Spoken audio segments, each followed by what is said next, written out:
Naktinis dangus šviečia kaip tūkstančių prožektorių choreografija. Ta vaizdą nutraukiu staigia pertrauka. Mes priartiname, mes perverčiame laikrodį atgal iki taško, kuriame nebelieka nei žvaigždžių, nei atomų, tik tyla. Ir štai mes stovime prieš klausimą, kuris privers pakeisti jūsų kavos pertraukos stabilumą. Šis filmo klausimas paprastas ir drąsus. Kodėl yra kažkas, o ne nieko? Arba kitaip, kas daro skirtumą tarp buvimo ir nebuvimo? Pirmas žvilgsnis į klausimą atrodo filosofinis. Be to, kai pasiekiame nanoskales ir kvantinius laukus, klausimas tampa eksperimentuojamas. Mes galime matyti skirtumus. Įsivaizduokite tuščią kambarį. Jūs sakote, tai niekas. Tačiau fizika sako, kambaryje yra laukas, vandenilis, kvantiniai virpesiai. Pirmasis nieko yra metafizinė tuštuma. Tai idėja, kuri rūpinasi pačia būtimi ir nebuvimu. Būtent tokia tuštuma, kurioje neegzistuoja nei erdvė, nei laikas, nei dėsniai. Tai tuštuma, kurią aptarinėjo metafizikai nuo antikos iki šių dienų. Antikinis pavyzdys padeda jausti kontrastą. Anaksagoras kalbėjo apie nous kaip tvarkos pradą ir tai savaip kėlė klausimą apie, ką reiškia turėti kažką vietoje nieko. Metafizinė tuštuma čia nėra tik fizinis vakumas, ji yra egzistencinis niekas. Antrą nieko mes pavadinsime fiziniu vakumu. Fizinis vakumas atrodo kaip erdvė be dalelių, bet jis nėra tuščias kaip popieriaus lape paliktas baltas vidus. Tai laukų arena, kurioje kvantinės fluktuacijos verda kaip nematomas vėjas. Šis reiškinys vadinamas Kazimiero efektu. Vakumas taip pat yra glaudžiai susijęs su kvantinė teorija. Kvantinės fluktuacijos yra lyg smulkus bangeliai ant ežero paviršiaus. Jis nėra niekas, jis yra procesas, pilnas potencialo, kuris kartais sukuria poras dalelių ir jų antipartikulių ir kartais leidžia energijai šokti. Tai yra tyli kūryba. Trečias nieko – matematinė tuštuma. Tai idėja, kad niekas yra matematinė konstrukcija, pavyzdžiui, tuščia struktūra be operacijų arba nulis be prasmės. Matematika sukuria modelius ir tarp modelių gali būti tokia struktūra, kuri atrodo tuščia, bet vis tiek yra formos. Klodas Šenonas 1948 metais Masačusetso technologijos institute formalizavo informaciją kaip matą, kuris nėra materialus daiktas, bet gali būti kvantifikuojamas. Informacija taip tampa tiltu tarp abstrakcijos ir fizikos, tarp matematinės tuštumos ir kvantinio lauko. Matematika leidžia mums žinoti, ką reiškia niekas modelyje. Šitie trys niekai nėra sinonimai. Metafizinė tuštuma užduoda klausimą apie egzistenciją apskritai. Fizikinis vakumas yra eksperimentinis terminas, kurį galima paliesti per įrenginius ir matavimus. Matematinė tuštuma yra abstrakcija, kuri suteikia formą mūsų idėjoms. Sumaišius juos be atsargumo, mes prisirišame prie klaidų. Ir štai čia kyla pirmas intelektualinis sprogimas. Kai mes pakeičiame metafizinį klausimą, kodėl yra kažkas, su klausimu, kaip susikuria vakumas, mes pakeitėme lygmenį. Tai kaip klausti, kodėl skaičiai egzistuoja ir gauti atsakymą apie popieriaus makštį. Problema neišnyksta. Mes tiesiog perstumdėme ją į kitą dėžę. Mokslas gali parodyti, kaip vakume atsiranda dalelės. Jis negali vienareikšmiškai atsakyti, ar šie procesai atsveria metafizinį klausimą apie egzistencijos pradžią. Tai yra būtina disociacija. Viena dažna klaida yra antropomorfizmas. Mes sakome visata mąsto, nes informacija sklinda ir integruojasi, bet tai dar nereiškia, kad egzistuoja vieninga subjektyvi patirtis. Tokios išvados prilygsta lipimui ant laiptų, kurie veda į skirtingus pastatus. Fizikos terminai gali klaidinti. Kai mes apie informacijos kiekį kalbame kaip apie vertę, mes mokslinius terminus verčiame filosofiniais. Ir tas vertimas kartais sukuria magnetą klaidų. Pavyzdys. Integruotos informacijos teorija siūlo matą, kurį Giulio Tononi 2004 metų straipsniuose vadino phi. Tononi siūlo, kad didesnis phi reiškia didesnę vidinę informacijos integraciją, kuri gali būti susieta su subjektyvumu. Bet phi yra matas, o ne fenomenas. Tai panašu į orkestrą ir partitūrą. Partitūra yra informacijos rinkinys, bet ji dar nėra muzika, kol instrumentai neintegruojasi ir nenutrūksta. Integracija nereiškia automatiškai pojūčio. Kitas pastas – perlenkti per įspūdį, kad informacija yra pamatas, reiškia, jog matematika yra tapatinama su realybe. Džonas Arčibaldas Vileris savo mintimi "Tai iš bitų" pateikė galingą idėją, kad informacija gali būti fundamentalesnė negu materija. Tačiau tai nėra eksperimentinis patvirtinimas, o konceptualus postumis. Toks postumis įkvepia, bet taip pat glūmia. Mes stovime tiesiai tarp dviejų žvilgsnių. Vienas sako, kad informacija aprašo, kitas, jog informacija yra. Skirtumas tarp aprašymo ir asmeninės būtinybės yra didelis. Jis yra skirtumas tarp žemėlapio ir žemės. Laboratoriniai rezultatai parodo, kad informacija keičia fiziką. Tačiau jie neparodo, kad informacija turi vidinę patirtį. Čia slypi klaidingo perėjimo šerdis. Mes matome paralelę tarp mikrokosmo ir makrokosmo. Kvantariniai fluktuacijos ir kosminės struktūros kartais elgiasi kaip 6 juostų simfonija. Mažos variacijos duoda didelius efektus, o dideli tinklai veikia kaip vienetai. Tai vizualinė simetrija, kuri kviečia prielaidas. Bet ši paralelė nereiškia identiteto. Miško mikorizės tinklas gali atrodyti kaip protas, nes informacija keliauja, tačiau tai nebūtinai reiškia, kad jis turi subjektyvę patirtį. Tai yra paskui pakartoja mūsų intuiciją. Dabar konkrečiau apie fizinį vakumą. Kvantinė lauko teorija supranta vakumą kaip žemiausią energijos būseną, kurioje laukai vis dar svyruoja. Tokie svyravimai matuojami ir jų poveikis yra realus. Fizikas Hendrikas Kazimiras 1948 metais parodė, kad dvi artimos metalinės plokštės vakuume traukiasi viena link kitos. Tai vadinama Kazimiro efektu. Ir jis išreiškia, kad vakuumas turi matomą poveikį, kuris priklauso nuo informacijos apie ribas ir sąlygas. Vakuumas taip pat yra glaudžiai susijęs su kvantinė teorija. Kitas eksperimentinis langas – kvantinė koreliacija, vadinama entanglementu. Karlo Rovelli ir kiti 1999 metų reliaciniuose darbuose pabrėžia, kad būsenos yra santykinės tarp sistemų. Santykis tarp sistemų yra informacija, kurią galima stebėti ir matuoti. Bet informacija tarp dviejų elektronų nėra lygi pojūčiui. Tai yra skirtumas tarp duomenų perdavimo ir subjektyvios patirties. Tokia yra mūsų darbo riba. Matematinė tuštuma leidžia sukurti modelius, kurie atrodo be turinio. Pavyzdžiui, formalios mūsų teorijos gali turėti sprendinių erdves, kuriuose nieko reiškia tuščią sprendinį. Tačiau matematika pati savaime nerodo, ar sprendinys yra tikras pasaulyje. Kai mes sakome, kad matematinė struktūra egzistuoja, mes susiduriame su Platono problema. Ar skaičių pasaulis yra tikras, taip kaip stalas yra tikras? Tai filosofinis smūgis. Sujungus šios tris lygmenis kyla pusiausvyros stoka. Metafizinė tuštuma reikalauja paaiškinimų apie priežastį. Fizinis vakuumas demonstruoja energijos fluktuacijas, o matematika siūlo struktūras. Bet nei vienas iš jų negali vienareikšmiškai pakeisti kitą. Praktinis pavojus yra loginis peršokimas. Pavyzdžiui, mes aptinkame vakuuminį reiškinį ir sakome, tad egzistencija kyla pati iš savęs. Tai per didelis žingsnis. Analogiškai mes matome entanglementą ir priskiriame bendrą protą dviem šokantiems elektronams.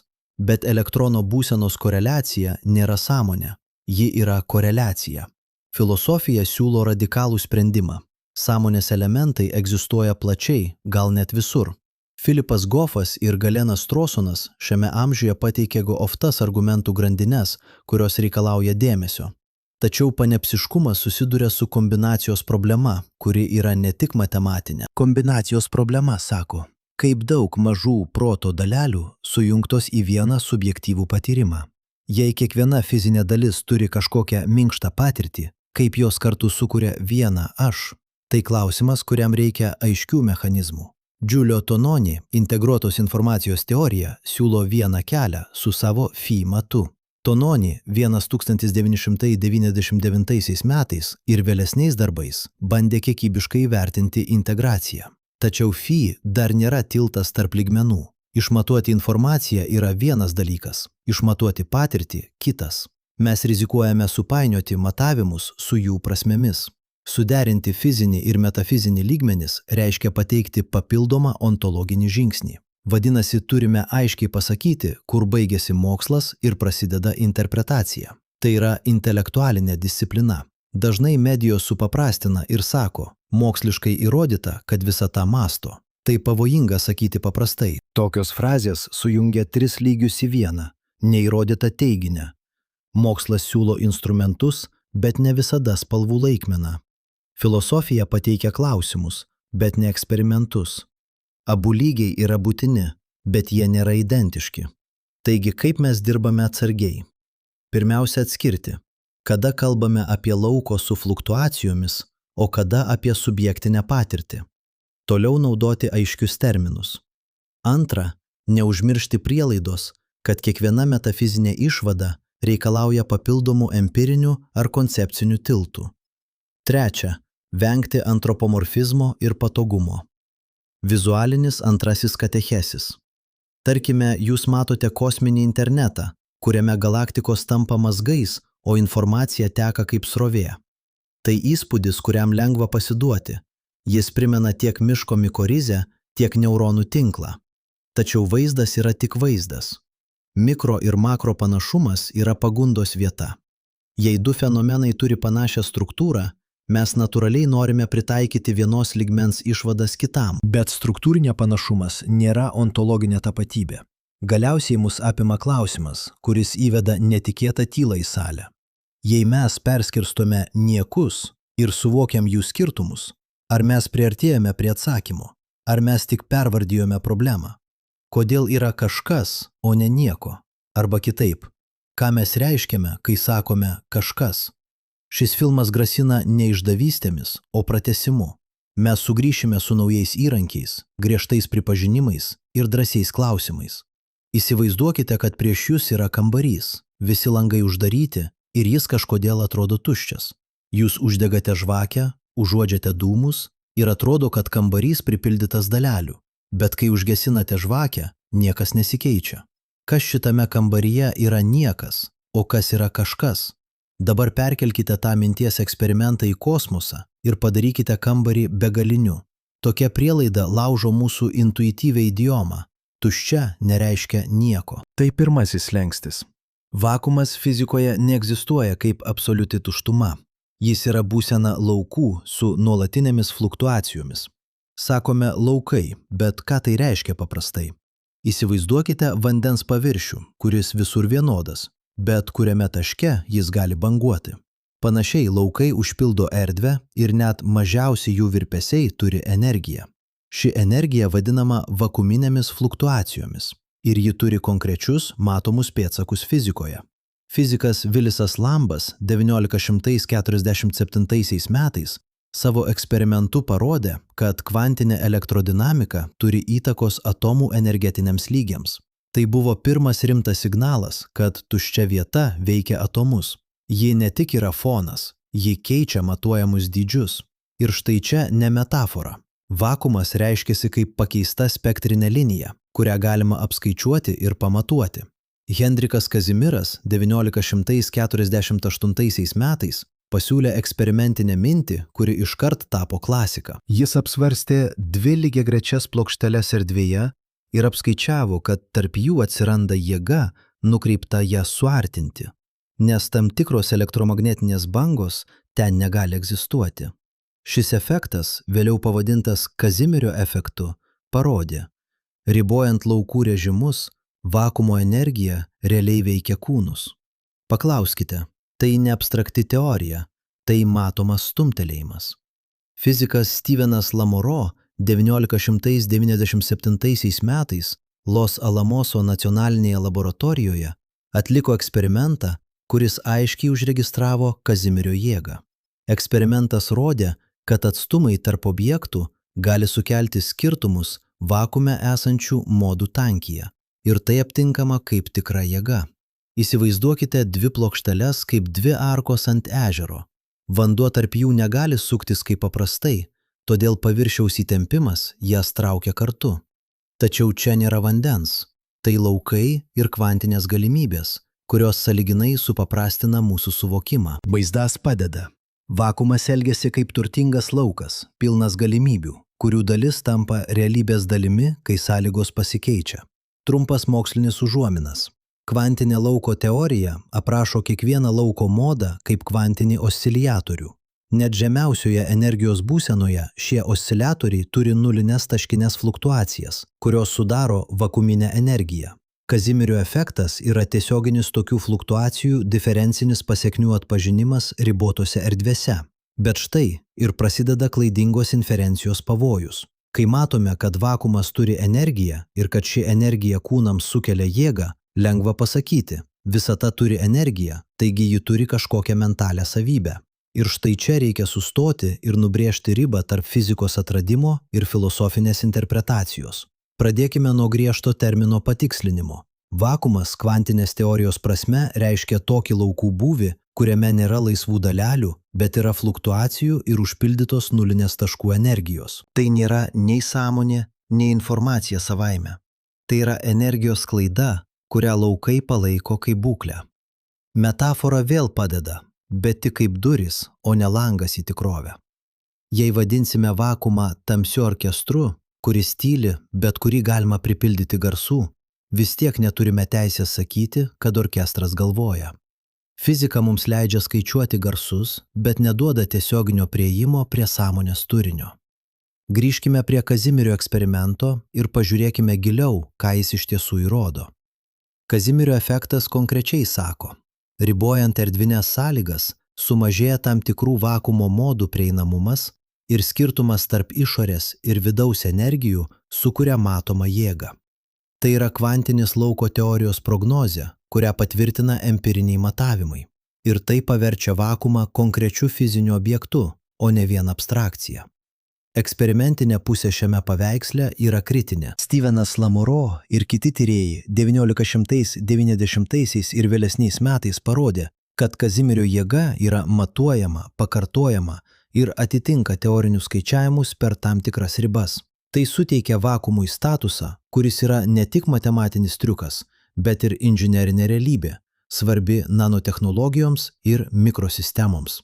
Tačiau kažkas sutrikdo tuos, kurie nori žengti toliau ir greitai perrašyti metafiziką.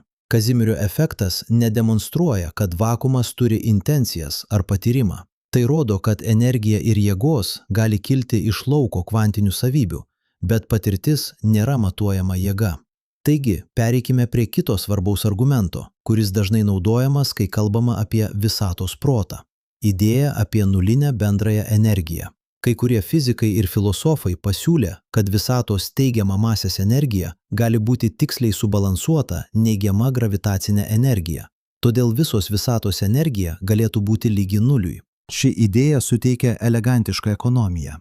Visata galėjo kilti be energetinio mokesčio. Edvardas Trionas 1973 metais pasiūlė mintį, kad kosmosas galėjo atsirasti kaip kvantinė fluktuacija, be išorinio energijos šaltinio. Tai guodžianti hipotezė dėl paprastumo, nes ji leidžia modeliuoti saveiguojantį pobūdį be reikalo įvesti papildomų šaltinių. Bet čia vėl reikia aiškumo. Nulinė bendra energija nėra tas pats, kas nulinė prasmė arba proto nebuvimas. Paaiškinkime paprastai. Energijos balansavimas yra skaičiavimas, o ne teiginys apie patyrimą. Jei balanse gauname nulinę sumą, tai neparodo, jog sistema turi subjektyvų gyvenimą. Tai tik matematinė savybė, kuri gali palengvinti kosmologinius modelius. Tai svarbu, bet tai neturi automatinio konvertavimo į fenomeninį turinį ar sąmoningumą. Be to, nulinės energijos idėja turi praktinių apribojimų ir neišsprendžia esminių klausimų. Net jeigu visata turi netikrą energijos balansą, tai nepaaiškina, kodėl informacija yra tokia, kokia ji yra, arba kodėl tam tikros organizacijos formos susijungia į subjektyvius požiūrius. Tai nurodo mechaninį faktą, bet nepaaiškina, kaip mechanika gali išauginti pojūtį. Čia patenka svarbus epistemologinis barjeras, kurį reikia pabrėžti. Mokslas gali parodyti koreliacijas tarp informacijos ar energijos ir tam tikrų elgsenos modelių, bet jis negali tiesiogiai transliuoti, kokio yra pojūtis viduje. Tai susiję su tuo, ką filosofai vadina sunkia problema. Kodėl ir kaip fiziniai procesai sukelia subjektyvų pojūtį. Kas dar labiau komplikuoja vaizdą, tai kombinacijos problema panepsiškumo kontekste. Net jei mes priimtume, kad mikroskopiniai inforni vienetai turi rudimentinį pojūtį, mes vis dar neturime konkrečios mechanikos, kaip jie sujungiasi į vieningą didesnį subjektą. Tai ne tik techninis klausimas, tai gilus ontologinis iššūkis, kurio sprendimas reikalautų naujų koncepcinių tiltų. Grįžtant prie vakuminių fluktuacijų, jos yra realios ir turi poveikį materijos elgesiui, bet jos nėra analogiškos informacijos apdorojimui, kurį mes vadiname mąstymu. Informacija mąsto, kai ji yra apdorojama, saugoma ir vykdo funkcijas, kurios transformuoja sistemą. Vakumo fluktuacijos yra fono žaidėjai. Jos suteikia energiją, bet jos nesudaro informacinio darbo be sudėtingų organizacijos lygmenų. Tad ką mes turime kaip tvirtą mokslinį pagrindą? Pirmas. Vakumas yra lauko būsena su matomomis fluktuacijomis. Ir šias fluktuacijas galima skaičiuoti bei pamatuoti per efektus, tokius kaip Lambo poslinkis ar Kazimirio jėga. Antras. Eksperimentai nuo 1947 iki vėlesnių dešimtmečių patvirtino, kad vakumas turi konkrečių fizinių pasekmių. Trečias. Idėja apie visatos nulinę bendrą energiją yra rimtas kosmologinis siūlymas, kuris turi metodinį žavesį, bet neturi tiesioginio ryšio su sąmoningumu. Ir štai čia mes atsiduriame prie ribos, kurią reikalaujama nepamiršti. Mokslas pasiekia savo ribą, kai jis pradeda versti stebimus faktus į metafizinį teiginę be papildomų tiltų. Tai yra graničinis momentas, kai modelio sėkmė sutampa su interpretacijos gunda, bet tai dar nereiškia, kad modelis apima viską, ką mes norėtume, kad jis apimtų. Mes galime pasakyti, vakumas yra pilnas potencialų, vakumas turi energiją. Kai kuriems kosmologiniams modeliams tai leidžia atsiradimo pasakojimus be papildomų išorinių energijų. Bet mes negalime tiesiogiai pereiti nuo ten prie teiginio, kad visata turi savimonę ar kad ji patiria savo egzistenciją taip, kaip tai patiria gyvas organizmas. Toks žingsnis reikalauja papildomų koncepcinių ir empirimonių priemonių, kurių šiuo metu nėra. Pabaigoje ši dalis turi palikti jūs su dviem jausmais vienu metu – pagarbos vakumo fenomenams ir susilaikymo nuo skubotų metafizinių perrašymų. Vakumas skamba kaip muzika, kurią galima užregistruoti, išanalizuoti ir panaudoti. Bet klausimas apie tai, ar ta muzika yra kažko vidinio patyrimo išraiška, lieka atviras ir kviečia tolesnį, griežtesnį tyrimą. Įsivaizduokite, visa kosminė istorija sutraukta į vieną parą. Žvaigždžių gimimas, planetų formavimasis, gyvybės blyksniai, visi šie įvykiai užima paskutines kelias valandas. O ankstyvasis kosmosas, visas jis įvyksta pirmąją nakties akimirką. Tokį trumpą intervalą, kuriame fizikos taisyklės persikeičia kaip scenos keitimas operoje. Klausimas kyla skausmingas ir aiškus. Kaip paaiškinti, kad ta trumpa pradinė akimirka suteikia tvarką, vienodumą ir dėsningumus, kuriuos mes stebime šiandien? Ši problema, klasikinės kosmologijos iššūkis, buvo impulsyvas toks, kad teorijos kūrėjai sukūrė infliacijos idėją kaip erziniausią bandymą išspręsti pagrindinius paradoksus. Pirmasis smūgis – horizonte problema. Stebėtojas žvaigždžių fone mato tolygų temperatūros pasiskirstimą visame danguje, nors klasikinė erdvė po didžiojo sprogimo neturėjo laiko susilyginti toli nutolusiuose zonose. Tai kaip pastebėti vienodai šildomą krosnį, kurios du galai niekada nebuvo susilietę ir vis tik pasidalino tą patį temperatūros toną. Antras smūgis – plokštumos problema. Einšteino lygtis leidžia įvairias geometrinės galimybes, tačiau mūsų visata atrodo ypač plokščia kaip lakštas, o ne išsikišusi ar įdubusi kaip šaukštas. Klasikai tai buvo monotoniškai nepaaiškinama smulkmena. Reikėjo mechanizmo, kuris išlygintų geometriją, tarsi vandenynas išlygintų bangas. Trečias smūgis – topologiniai defektai ir magnetų trūkumas. Standartinės dalelių fizikos prognozavo egzotinius reliktus, kurių neturėtų likti gausiai, bet jų mes neregime. Vėlgi, klasikinė evoliucija neturėjo aiškios priežasties, kodėl šios anomalijos turėtų išnykti. Čia įžengė infliacija. Alanas Gutas Masačusetso technologijų institute 1981 metais pasiūlė idėją, kad ankstyvasis kosmosas trumpam perėjo į eksponentinį išsiplėtimo etapą, kuris ištempė erdvę lyg išspausdintas gumos audinys. Infliacija paaiškina vienu išmetimu horizontą, plokštumą ir reliktų stoką. Tarsi vienas stiprus įkvėpimas užpildo kambario kampus vienodų orų. Bet infliacija nėra vien tik pasakymas apie išsiplėtimą. Tai fizinis mechanizmas, kuriame laukas ar laukai susikaupia taip, kad jų energija veikia kaip laikina, netikra kosminė konstanta. Ši idėja atvėrė kelią konkrečioms prognozėms, kurias nauji teleskopai galėjo patikrinti. Ir štai čia ateina technologinis lūžis. Mikrobanginės fono spinduliuotės žemėlapiai pirmą kartą detaliai užfiksuoti NASA darbuotojų ir kosminių palydovų komandomis 1989 ir 1990 metais ir vėliau patobulinti naujesnių misijų pakeitė diskusiją iš filosofinės į empiricistinę. Teleskopai parodė niuansus, fluktuacijas ir spektro ženklus, kurie leido tikrinti infliacijos modelius taip, kaip anksčiau buvo tik svajota. Duomenys smogė kaip šviesos blyksnis. Tam tikros infliacijos versijos puikiai atitinka mikrobanginės fono spinduliuotės fluktuacijų spektrą. Planko palydovo komanda 2013 metais ir vėlesniais metais suteikė detales, kurios sunėrė daugelį variantų į siaurą juostą. Bet duomenys taip pat parodė, kad kai kuriems kvantiniams prognozavimams reikia papildomos atsargumo. Empiriniai duomenys kartais išsklaidė mūsų drąsiausias teorinės lėles. Tačiau technologinis proveržis suteikė naują kontrastą su griežtai klasikinėmis problemomis. Net jei infliacija paaiškina daug, ji pati klausia, nuo ko prasidėjo infliacija. Ar infliacinis epizodas buvo amžinas praeityje, ar jis turi savo pradžią. Čia anksčiau langų atidarimas tampa durų uždarimu. Teorija sėkminga į priekį, bet menka į praeitį.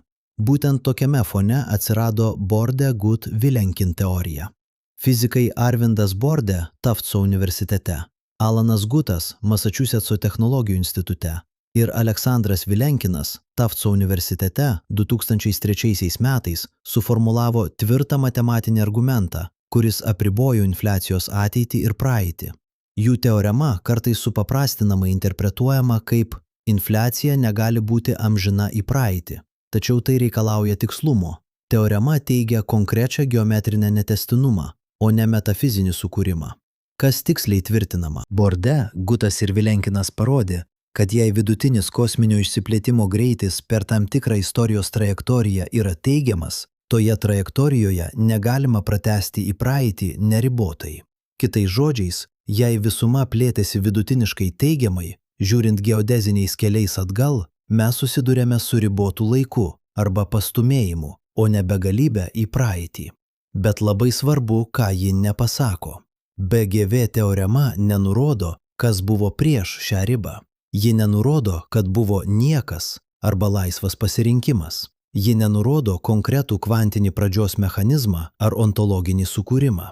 Teorema kalba apie geometrijos struktūrą ir laiko pratęsimų savybes, o ne apie egzistencijos semantiką. Taip pat jį remiasi tam tikromis prielaidomis. Vienas kertinių prielaidų yra vidutinio išsiplėtimo sąlyga. Tai nėra universali visų modelių savybė. Yra modelių, kurie bando apeiti prielaidas, pavyzdžiui, ciklinės arba bountiful scenarijos, kur vidutinis išsiplėtimas per tam tikrą trajektoriją gali būti nulinis arba kintantis. Todėl BGV tampa riba daugeliu, bet ne absoliučių nuosprendžių. Kitas niuansas. Teorema veikia geodezinės trajektorijas, kurias mato vietiniai stebėtojai. Tai reiškia, kad ji analizuoja, kaip tempiami ir matuojami intervalai iš vidaus, tarsi apibūdintų bėgiką, kuris bėga atgal per laiko tunelį ir pamatytų, kad tunelis pasibaigė. Tai pragmatiška ir matematiškai aišku, bet ji neprilygsta filosofiniam teiginiui apie priežastį ar pirmapradį. Kai BGV teorija pasklido, reakcija nebuvo vienareikšmė. Kai kurie teoretikai pasakė, kad tai vėl uždaro duris prieš amžiną infliacinę praeitį. Kiti sakė, tai tik signalas, kad mes pasiekėme klasikinės fizikos ribą, toliau reikia kvantinės gravitacijos. Ir štai čia mes susidurėme su pagrindinė problema, kur klasikinė fizika tampa nepakankama. Einšteino bendroji reliatyvumo teorija aprašo erdvę, laiką ir materijos sąveikas nuostabiu tikslumu, bet ji yra klasikinė teorija, kuri ignoruoja kvantinius fluktuacijas gravitacinėme lauke. Kai kreivumas, energijos tankis ir laiko matmenys pasiekia ribinės vertes, Einšteinui trūksta priemonių. Dėsniai sugenda, taip kaip automobilis važiuojantis į krioklį praranda galimybę toliau prognozuoti kelią. Vieta, kur klasika žlunga, tradiciškai vadinama Planko riba. Tai regionas, kuriame kvantiniai efektai gravitacijoje tampa tokie dideli, kad erdvė-laikas nebėra glotni terpė, o pradeda šokinėti kaip audinio paviršius labai stipriai judinamas. Bet vietoje skaičių mes tiesiog pripažįstame. Egzistuoja mastas, kurio klasika neapima ir kur reikalinga kvantinės gravitacijos kalba. Kas iš to seka, kalbant apie pradžią? Jei BGV sako, kad klasikinė infliacija yra pastumėta prie ribos, tai kas slypi už ribos, kvantinis regionas, lieka paslaptingas ir neaprašytas. Taigi klausimas, ar visata prasidėjo, tampa klausimu, kokia fizika nusprendžia ribos elgseną. Ir tai veda tiesiai į kvantinės gravitacijos paieškas. Tokios paieškos turi dvi kryptis. Pirmoji – sukurti kvantinę gravitaciją, kuri pratęstų Einšteino elgesį ir praleistų mus per ribą be nenatūralių singuliarumų. Antrinė – priimti, kad laiko samprata gali keistis, arba kad pradžia yra kvantinė proceso savybė, ne klasikinio punktinio įvykio. Konkrečios teorijos jau siūlomos. Kvantinė geometrija ir kilpos kvantinė gravitacija suteikia pavyzdžių, kur geometrija yra diskretiška ir kur singuliarumai gali būti pakeisti perėjimais arba bounce sprendimais. Kitos kryptys, pavyzdžiui, stringų teorija, siūlo, kad erdvės topologija ir papildomi laukai lemia pradinės sąlygos variacijas. Vis tik ne viena iš šių paradigminių alternatyvų neturi vienareikšmio empirinio patvirtinimo. Stebėjimai iš mikrobanginės fono spinduliuotės ir didžiųjų teleskopų gali atskirti kai kurias prognozes, bet daugelis kvantinės gravitacijos pasiūlymų veikia tokiuose mastuose, kurių tiesiogiai nepajėgia pasiekti dabartinė technologija. Todėl šiuo metu mokslas juda dviem takais – remtis griežtų matematinių logikos žingsnių ir plėtoti naujas megztas stebimybes. Tai atveda mus prie esminio epistemologinio apribojimo. Klasikinės kosmologijos sėkmė suteikia klaidingą saugumo jausmą. Jei įdėsi į lygtys tinkamus parametrus, gausi gražų sprendimą. Bet BGV ir Planko riba primena, gražus sprendimas nežada būti visumos paaiškinimu. Jis yra tik vietinės veiklos liudininkas, kuris laiku ar teritorijoje susiduria su neapibrėžtumu. Taigi, kur baigėsi klasikinis pasakojimas? Jis baigėsi ten, kur laikas ir erdvė nustoja būti vientisomis matomomis variacijomis ir pradeda išsisakyti kaip kvantinės galimybės, ne kaip deterministinės trajektorijos. Tai ta vieta, kur geometrija nebesugeba atsakyti klausimą, ką reiškia judėti atgal, be papildomų kvantinių taisyklių. Mes baigėme šią dalį su dviem dalykais aiškiai užrašytais. Pirma, infliacija yra galingas atsakymas į klasikinės kosmologijos paradoksus, o technologiniai duomenys suteikia realų testą jos prognozėms. Antra, Borde-Gut-Vilenkin teorema ir Planko riba kartu rodo, kad klasikinio pasakojimo pratesimui reikalingas naujas teorinis instrumentas – kvantinės gravitacijos kalba arba radikalus paradigmos pakeitimas. Ir svarbiausia, mes stovime ant slenksčio. Už jo laukia ne tik naujos lygtys ar patobulinti palydovai, bet ir pats klausimas, ką reiškia pradžia ir ar prasidėjimas tai fizinis įvykis ar matematinių apibrėžimų trūkumas. Tolesnė kelionė reikalauja tiek technologijos, tiek filosofijos ir tai kvietimas sekti toliau. Toliau laikas ima tirpti į galimybės. Ar pradžia įvyko prieš 13 milijardų metų, ar prieš nulį laiko, kai laikas pats tampa nebeapibrėžtų parametrų? Šis klausimas nėra tik lyrinė provokacija.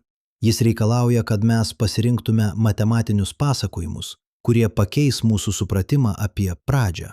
Priimkite nuosaikų skepsį. Skepticizmas čia reiškia kartoti paprastą versiją. Modeliai yra instrumentai, o ne metafizinės teisybės. Ir štai, būtent šiuos instrumentus mes dabar palyginsime, kad pamatytume, kuris labiausiai pravaikšto prie mūsų ribos ir kodėl. Trijų modelių arena aiški. Pirmas. Hartle-Hawking be ribų pasiūlymas, pateiktas fiziko James Hartle ir Stephen Hawking 1983 metais, Kembridžo universitete ir Kalifornijos universitete Santa Barbaroje kartu, kaip bandymas užrašyti visatos bangų funkciją, kuri neturi krašto. Antras. Tuneliavimo idėja, kurią pasiūlė fizikas Aleksandras Vilenkin 1982 metais Tafco universitete, kur visata tuneliuoja iš nieko į kažką per kvantinį procesą. Trečias kandidatas kyla iš kvantinės gravitacijos praktikos. Fizikas Abhai Ashtekar 2006 metais Pensilvanijos valstijos universiteto komandoje parodė alternatyvą, kurioje didžiausio tankio būsena nesibaigia singuliarumu, o atsiranda kvantinis atšokimas – bumas, kuris pakeičia klasikinį pradžios vaizdą. Šie trys pasakojimai susiduria skirtingais lygiais – metafiziniu, matematiniu integrumo ir potencialaus stebimųjų palikuonių lygiu.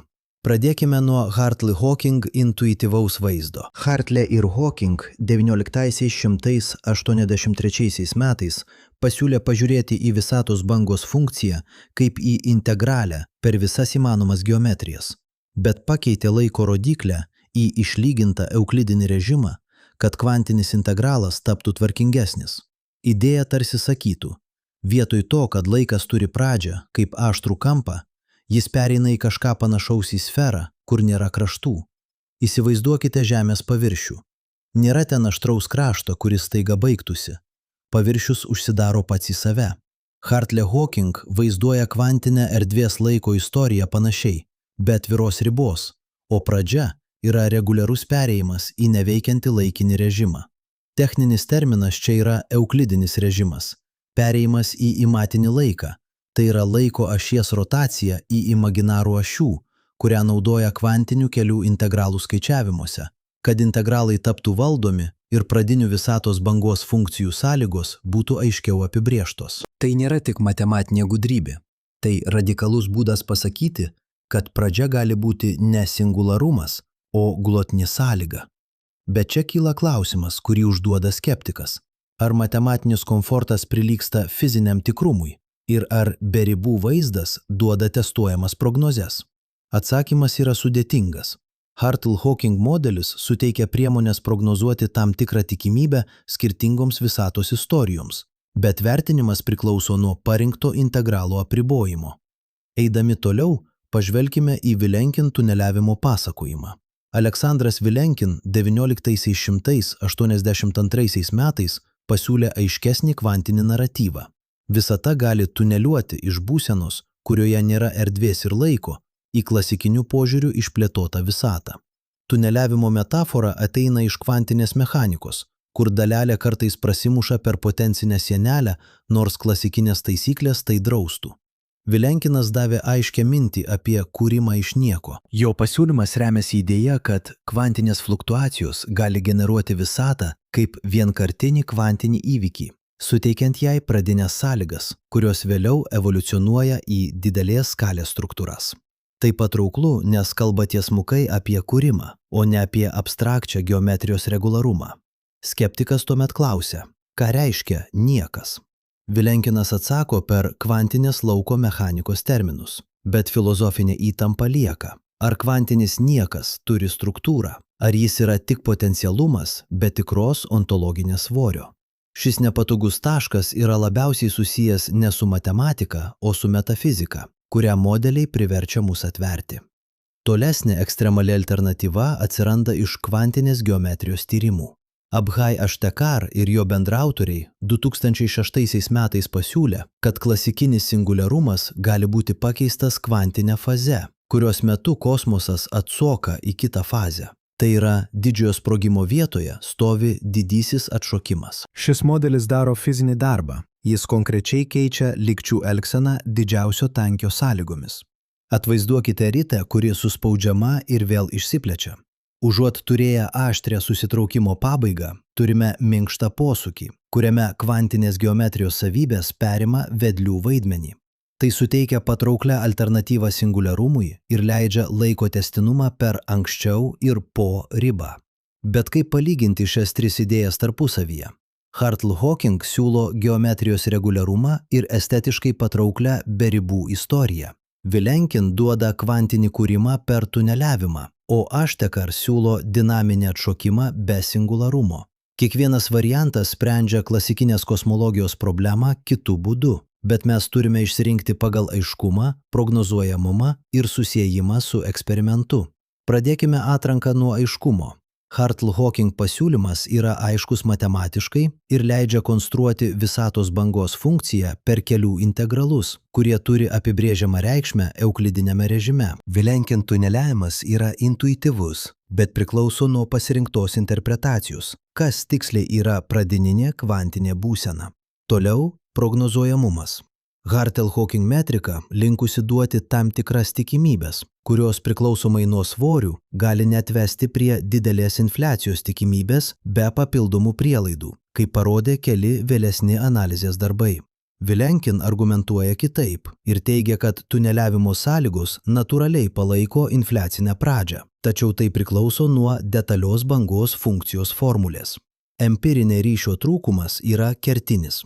Nė vienas iš šių modelių kol kas negali pateikti aiškių, unikalių, stebimų kvitų, kuriuos turėtume rasti mikrobanginės fono spinduliuotės ar struktūrų paskirstime, be papildomų prielaidų. Tai grąžina mus prie mūsų natūralaus skepticizmo, kaip įrodyti, kad vienas modelis yra geresnis už kitą. Bet čia įsijungia griežtesnė matematika ir nauji skaičiavimai. Hartle-Hawking metodas leidžia apskaičiuoti pusklasikinius sprendimus, kurie, kai prie jų pridedamos kvantinės korekcijos, gali palaikyti infliaciją tam tikromis sąlygomis, kaip parodė darbai 20-ame amžiuje paskutinėmis dekadomis. Vilenkino formulės atveju yra aiškios pusklasikinės trajektorijos, kurios favorizuoja didesnę infliacijos pradžią, bet jos priklauso nuo to, kaip reguliuojamas kvantinis integralas. Pereikime prie konceptualios elegancijos. Hartle-Hawking be ribų idėja turi estetinių privalumų. Eliminuojamas fundamentinis kraštas ir sugrąžinama geometrija į reguliarų, savaime užsidarantį objektą. Vilenkin pasiūlymas yra paprastas ir suprantamas. Jis kalba mūsų įprasta kvantinės mechanikos kalba, tačiau jam reikia aiškesnio apibrėžimo nieko. Aštekar atšokimas duoda fizinį mechanizmą, kuris gali būti simuliuojamas ir palygintas su kvantinės geometrijos lygčių sprendimais. Tai vertinga, nes suteikia konkretesnį trajektorijų populiarumą ir leistų išvengti kai kurių interpretacinių bevardžių. Tačiau jis reikalauja rimtų prielaidų apie kvantinės erdvės struktūrą, kuri dar nėra visiškai priimta visame bendruomenės lauke. Skeptikas primins: mokslas nemėgsta grožio, jei jis netitinka duomenų. Todėl mes turime žiūrėti į tolesnes pasekmes. Kokie signalai galėtų skirtis tarp modelių? Čia prasideda praktinis lyginimas. Hartle-Hawking bangos funkcija gali duoti specifinius santykius tarp kosmologinių parametrų. Konkrečiai, tam tikros savybės gali įtakoti pradinių kvadratinių fluktuacijų spektrą. Tačiau realūs skirtumai dažnai užmaskuojami vėlesnės infliacijos dinamika. Todėl eksperimentams reikalingi labai tikslūs stebėjimai ir gerai kontroliuojami infliacijos scenarijai.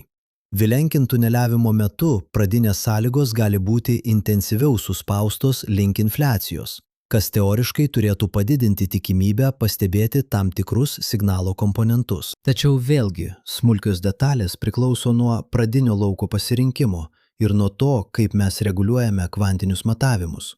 Tai reiškia, kad praktinis skirtumas su Hartle-Hawking gali būti subtilus ir jautrus modelio detalėms.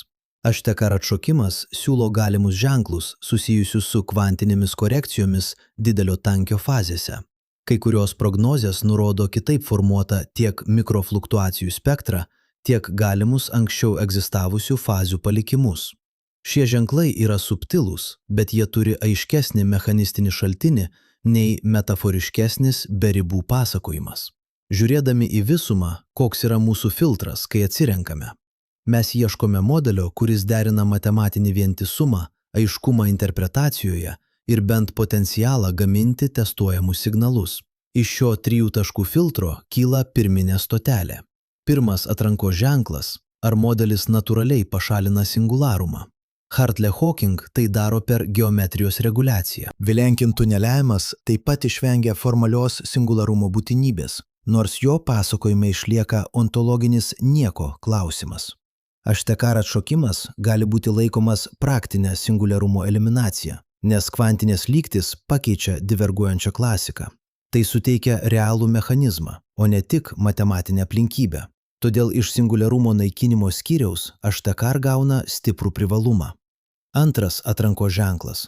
Kiek modelis integruojasi su gerai žinomomis kvantinės lauko priemonėmis ir su infliacijos mechanika.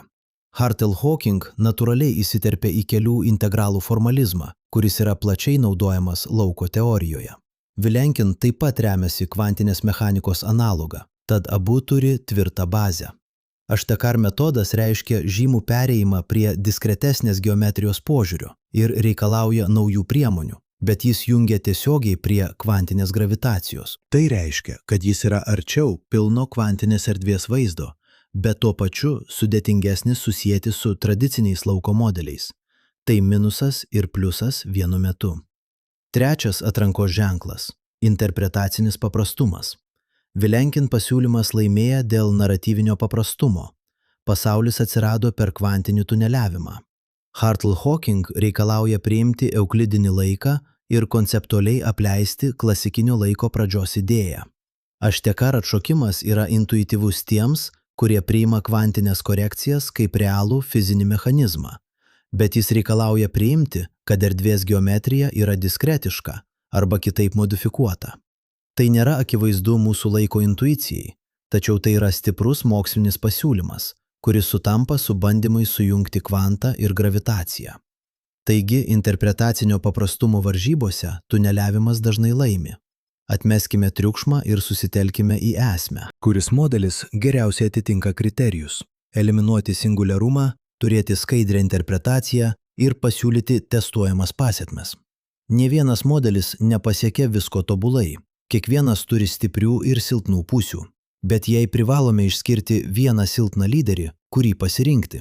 Sunkus, bet argumentuotinas pasirinkimas yra Hartel-Hawking pasiūlymas, kaip stipriausias kandidatas iš teorinio vientisumo ir matematinio tvarkingumo perspektyvos, kai jį interpretuoja per tokius instrumentus kaip kelių integralai euklidiniame režime. Tai nereiškia, kad jis nenukenčia nuo praktinių prognozių stokos. Tai reiškia, kad jis pateikia aiškų programos įgyvendinimą, kurį galima praplėsti ir tikrinti. Kodėl ne Vilenkin kaip aiškus nugalėtojas? Tuneliavimo istorija yra galinga metafora ir suteikia patrauklų atsakymą į klausimą, kaip pradžia galėjo atsirasti. Tačiau jos matematinis įgyvendinimas glūdi jautriose interpretacinėse spragose apie nieko prigimtį. Tai nėra technologinis trūkumas, o filosofinis. Klausimas, ar niekas yra fizinė būsena, ar tik simbolis. Ir Ashtekar atšokimas, jis pasiūlo realų mechanizmą, bet reikalauja, kad mes pilnai priimtume kvantinės geometrijos radikalius pakeitimus ir priemonės, kurios dar nėra visuotinai sutartos. Be to, kol neturėsime stebimų pėdsakų, kurie aiškiai favorizuoja atšokimą prieš kitus variantus, prioriteto suteikimas būtų ankstyvas. Skeptikas vėl įeina į erdvę. Jis primins, kad teorinė elegancija neatsveria duomenų. Todėl Hartel-Hawking pasirinkimas yra tarsi hipotezė, kuri šiuo metu turi daug teorinės traukos, bet reikalauja papildomų eksperimentinių įrankių. Ką tai reiškia mokslui ateityje? Pirma, mums reikia tikslesnių prognozių, tokių, kurios išryškintų skirtumus tarp bangų funkcijų formulacijų ir tuneliavimo variantų bei kvantinių atšokimų įtakos fluktuacijoms. Antra, mes turime vystyti priemonės, kurios leis kvantinės gravitacijos efektams palikti aiškesnius kosmologinius pėdsakus, kuriuos galėtume sulyginti su duomenimis. Vaizdinė kotva čia. Stovite palei begalybės krantą, laikote liniją tarp matematikos ir stebėjimo. Vienoje rankoje Hartel-Hawking švelni sfera be krašto, kitoje Vilenkin tunelio siaura anga, o apačioje Ashtekar diskretiškos geometrijos sprogstanti rytė. Jūs turite rinktis, kuri priemonė labiausiai verta darbo toliau. Ir štai pabaigos nesančios šviesa. Net pasirinkus Hartel-Hawking kaip šiuo metu labiausiai patrauklę kandidatūrą, galutinė tiesa priklausys nuo to, ar nauji skaičiavimai ir įgalinantys stebėjimai atskleis unikalius signalus. Tai reiškia, kad mūsų vertinimas yra tiek mokslinis, tiek laikinas. Stipriausias kandidatas šiandien dar nėra mokslo triumfas. Užmarškliai palieku atvirą kvestioną, kuris tęstų istoriją. Ką darytume, jei viena iš šių idėjų suteiktų ne tik kosmologinę pradžią, bet ir paaiškinimą, kodėl fizikos dėsniai yra tokie, kokie jie yra? Tai yra klausimas, kuris jungia kvantinius modelius su didesnėmis ontologinėmis pasekmėmis ir jis reikalauja, kad mes tęstume kelionę toliau. Fizikas Hendrikas Kazimiras 1940 metais, dirbdamas Philips tyrimų laboratorijoje Nyderlanduose, pastebėjo, kad dvi plokštelės sąveikauja per kvantinį vakumą, reiškinį, kurį dabar vadiname Kazimiro efektu. Jėga kilo ne iš medžiagos, o iš tuščio lauko, vakumo, kuriame kvantinės fluktuacijos neleidžia būti ramybei. Tai paprastas laboratorinis posūkis. Vakumas nėra niekas, jis yra veikianti arena. Ir štai čia prasideda mūsų problema. Jei mažame eksperimente vakumas jau elgiasi netikėtai, ką tuomet reiškia begalinis amžinas kosmosas? Pradėkime nuo to, ko mes nežinome apie predikcijas. Kai kosmologai taria amžina infliacija, jie neturi vieno konkretaus pasaulio, kuriame gyventume. Jie turi begalę regionų, kurie gimsta ir auga skirtingais būdais. Fizikas Aleksandras Vilenkinas 1980 metais Tufto universitete pasiūlė, kad kvantiniai procesai gali sukurti naujas kišenes su savo fizikos dėsnių išdėstymu. Tai gražu ir pavojinga. Gražu, nes paaiškina įvairovę. Pavojinga, nes be matavimo taisyklės, kuri išmatuotų tikimybės, prarandame gebėjimą daryti prognozes. Ir štai kodėl tai sąžiningai skauda. Be matavimo taisyklės kiekis nenaudingas, begalybė be svorio. Kas yra matavimo taisyklė kosmologijoje? Tai taisyklė, kuri sako, kai turiu begalę regionų, kaip suskaičiuoju, kiek iš jų turėtų parodyti tam tikrą reiškinį. Vienas sprendimas yra skaičiuoti protingam laike, atsižvelgti tik į regionus iki tam tikros laiko ribos, tada leisti ribai eiti į begalybę. Kitas sprendimas – skaičiuoti pagal erdvės dalį, kurioje tam tikra fizika dominuoja. Fizikas Rafaelis Bouso 2007 metais Kalifornijos universitete pasiūlė kauzalinės lopinės metodą, kuris orientuojasi į vieno stebėtojo prieigą prie informacijos. Kiekviena schema duoda skirtingas tikimybės. Ir štai čia atsiranda paralyžius. Kiekvienas būdas turi įtaką mūsų prognozėms, bet ne vienas neturi absoliučios privilegijos. Pasižiūrėkite paprasčiausių mastų. Jei viena matavimo taisyklė duoda labai didelę tikimybę tam, ką mes stebime, o kita duoda menką, kurį turime pasirinkti, mokslininkai negali papirkti realybės. Tai nėra estetinė diskusija, tai tiesos klausimas. Ar mūsų teorijos gali prognozuoti, ar jos tik pasakoja istorijas? Andrei Linde 1980 metais priminė, kad infliacija užaugina regionus eksponentiškai ir todėl daugintis į begalybę yra natūralu. Bet eksponentinis daugėjimas reiškia, kad bet kuris priskirimas tikimybėms taps jautrus smulkioms prielaidoms. Tai ne klaida, tai bruožas, kuris verčia mus permastyti, ką reiškia prognozė visatoje be ribos. Ir štai vienas konkretus parazitinis reiškinys, kuris verčia į veidrodį – Boltzmano smegenys. Idėją pirmasis užrašė fizikas Liudvigas Boltzmanas 1990 metais Vienos universitete, kai jis aiškino, kaip tvarka gali pakilti iš nenuspėjamos termodinaminės jėgos. Pagal statistinę tvarką, retais atvejais iš chaoso atsiranda trumpalaikė lokalizuota tvarka. Pavyzdžiui, smegenys, kurios trumpam susiformuoja iš šiluminės fluktuacijos. Perkelkite tą mintį į kosminę skalę ir gaunate siaubo versiją. Jei infliacija kuria begalės regionų, kai kurie iš jų gali būti tokie seni ir tokie dideli, kad atsitiktinės fluktuacijos pagamina stebėtojus be praeities. Tai reiškia, teoriškai jūs galėtumėte būti atsitiktinė fluktuacija, o ne ilgą evoliuciją turinčio pasaulio produktas. Ką tai reiškia mūsų modeliams? Fizikas Donas Page'as 2001 metais Jeilio universitete ir kiti teoretikai ėmė skaičiuoti santykį tarp normalios stebėtojų populiacijos ir Boltzmano smegenų. Jei teorija prognozuoja, kad daugumoje kitų galimų regionų stebėtojai egzistuoja kaip atsitiktiniai smegenų blyksniai, tada turime didelį dilemą. Mes turėtume būti labiau panašus į tuos blyksnius, nei į laiko eigoje evoliucionavusią patirtį. Tai prieštarauja mūsų paties nuomoniai ir daro teoriją viduje nekonsistentą.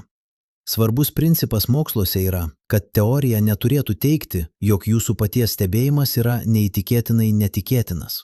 Taigi, Boltzmano smegenys tampa testu, o ne tik keistų filosofinių paveikslų. Jei jūsų matavimo taisyklė leidžia Boltzmano smegenoms dominuoti, tuomet jūsų modelis praranda prediktacinę galią. Aleksandras Vilenkinas 1980 metais Tufto universitete rodė, kad kai kurios matavimo schemos iš tikrųjų lemia Boltzmano smegenų dominavimą. Tai yra raudona vėliava. Modelis, kuris stumia stebėtojų tipą link to, kurio nesame, negali mums pateikti patikimų prognozių. Ir štai kodėl problema kerta ne tik į teorinius rafinuotus žaidimus, ji kerta į patį mokslinį metodą. Vis dėlto negalime patogiai atsukti galvos ir sakyti atminkime daug. Kai kurie siūlo sprendimą – apriboti matavimo taisyklę, uždrausti tam tikras divergentinės regionų dalis, ar net manyti, kad infliacija baigėsi taip, jog Boltzmano smegenų tikimybė išlieka mažesnė už normalios stebėtojų tikimybę. Tačiau kiekvienas toks sprendimas paslepia kainą. Jums reikia fizinio mechanizmo, o ne estetinės taisyklės. Markas Rednickis 2001 metais Kalifornijos universitete pasiūlė, kad papildomos fizinės prielaidos gali sumažinti Boltzmano smegenų tikimybę. Bet tai vėlgi priklauso nuo modelio detalių. Mes ne tik kuriame matematinės smailes, mes prašome gamtos duoti mums signalus. Grįžkime prie esmės. Kodėl daugiau variantų nėra aiškinimas? Turėti begalę pasaulių, kuriuose visi įmanomi fizikos konstantų ir įvykių deriniai išsipildo, nereiškia, kad mes suprantame, kodėl stebime tą vieną konfigūraciją, kurią matome. Be matavimo taisyklės, begalybė tiesiog atspindi chaosą. Tai panašu į biblioteką, kurioje yra visos įmanomos knygos. Turėti viską kartu nereiškia, kad iškart žinai, kurios knygos turėtų būti įskaitomos kaip pagristos ar tikros. Filosofas Filas Gofas pirmame 21-ojo dešimtmečio metu Oksfordo universitete primena, kad paaiškinimas reikalauja mechanizmo, o ne vien tik repertuaro. Be to, begalė variantų sukuria epistemologinę tuštumą. Jeigu kiekvienas reiškinys įvyksta kur nors visatoje, mes netenkame sugebėjimo paneigti teorijas per stebėjimus. Tai nužudo falsifikuojamumą, kuris yra mokslinės metodikos ašis. Kaip minėta anksčiau, Andrei Linde pabrėžia, kad infliacija turi paaiškinti, o ne panaikinti mūsų gebėjimą paaiškinti. Kai hipotezė tapo pernelyg laisva, jos pranašumai prarado svarbą. Kitas intelektualinis spąstas yra tipiškumo prielaida. Mes linkę manyti, kad esame tipiški stebėtojai tarp visų stebėtojų, kuriuos teorija numato. Bet jei matavimo taisyklė leidžia, kad tipiškasis stebėtojas yra Boltzmano smegenis, mūsų intuityvus tipiškumas sugriaunamas. Tai reiškia, kad turime įtraukti antropinį svarstymą, ne kaip mistiką, bet kaip probabilistinę korekciją, kuri paaiškina, kodėl stebime tam tikrus parametrus. Brandonas Carteris 1970 metais Kembridžo universitete pradėjo vartoti antropinį principą tam, kad priartintų teorijas prie stebėjimų, bet antropinis argumentas be matavimo taisyklės tampa įrankiu, kuriuo galima paaiškinti bet ką.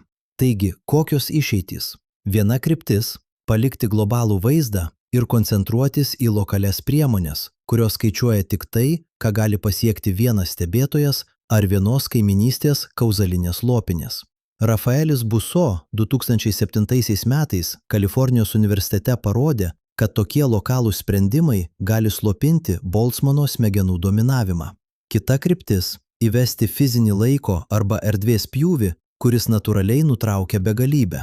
Trečia galimybė – rasti fundamentalią teoriją kvantinės gravitacijos lygyje, kuri natūraliai reguliuotų infliacijos procesą ir užkirstų kelią problematiciems scenarijams. Kiekvienas variantas reikalauja papildomo darbo ir naujų prielaidų. Bet štai kas yra sąžiningas skaudulė. Kiekviena išeitis daro prielaidas, kurias galime kritikuoti. Jei pasirenkame kauzalinės lopinės taktiką, mes pripažįstame stebėtojo privilegiją. Jei pasirenkame pjūvį, mes pripažįstame, kad laikas turi ypatingą statusą. Jei laukiame kvantinės gravitacijos, mes pripažįstame, kad dabartinė teorija yra neišsami. Tai nesilpnumas, tai atvirumas tiesai. Mokslas turėtų skelbti savo neaiškumą, kai neaiškumas egzistuoja. Ir štai kodėl problemos sprendimas turi būti ne ideologinis, o empirinis. Čia vėl grįžtame prie laboratorijos. Tas pats vakuumo fluktuacijų triukas, kurį parodė Hendrikas Kazimieras 1940 metais, mums primena, kad mikroskopinės jėgos gali turėti makroskopines pasekmes.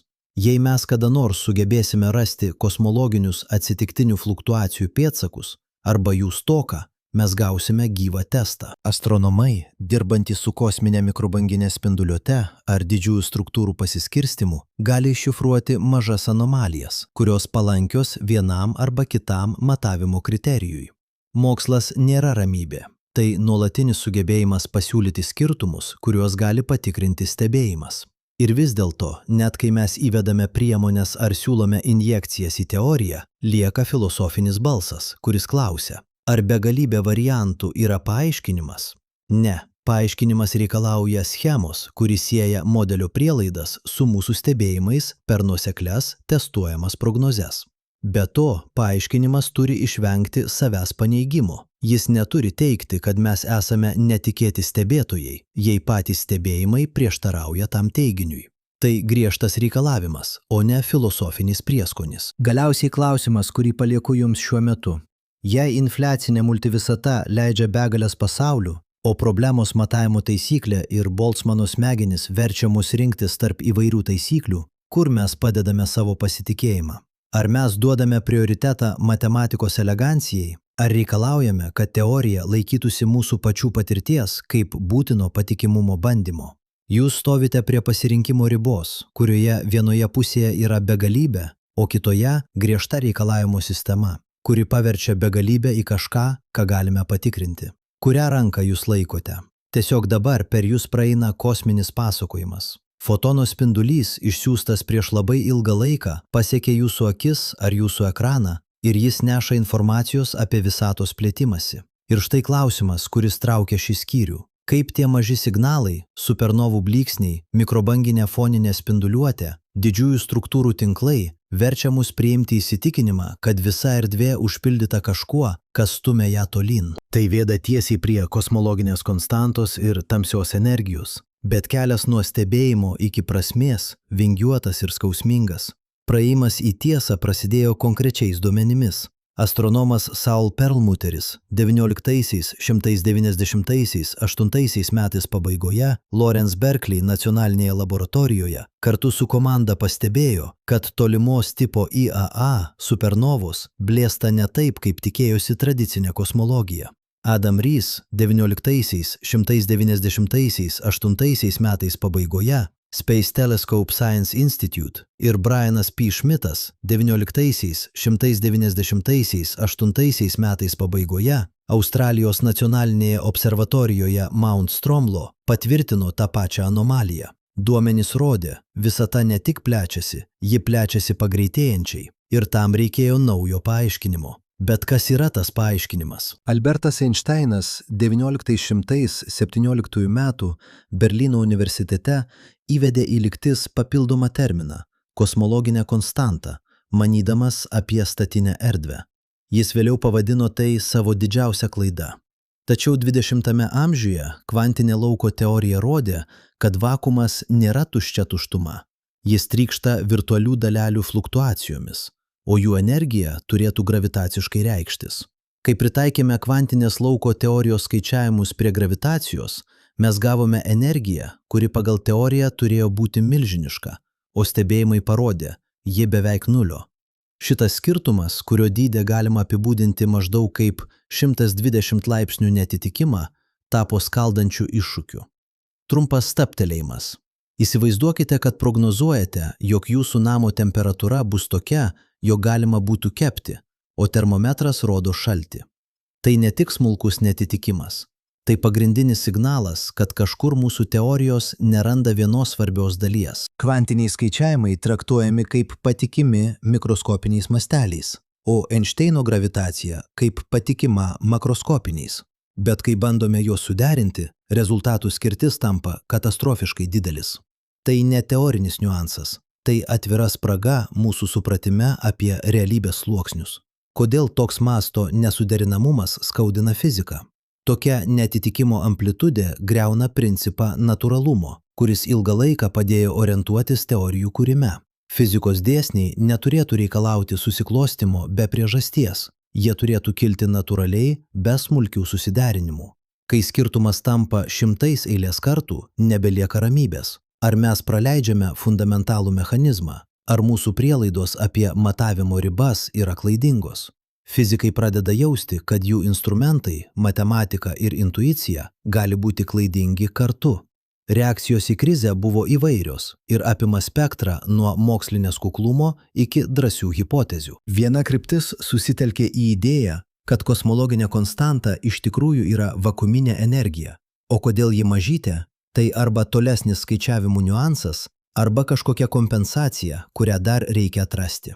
Kita kryptis, siūloma Barato Ratros ir Paulo J.E. Peebles 1980 metais, pristato dinaminį lauką, vadinamą kvintesenciją, kuris keičiasi laike ir gali imituoti subtilų laipsnį laisvės, reikalinga paaiškinti, kodėl parametras W gali būti artimas -1, bet netiksliai lygus tam. Empirinio vertinimo darbai nesustoja. Dinaminio lauko modeliai prognozuoja laiko priklausomą elgseną dideliuose masteliuose.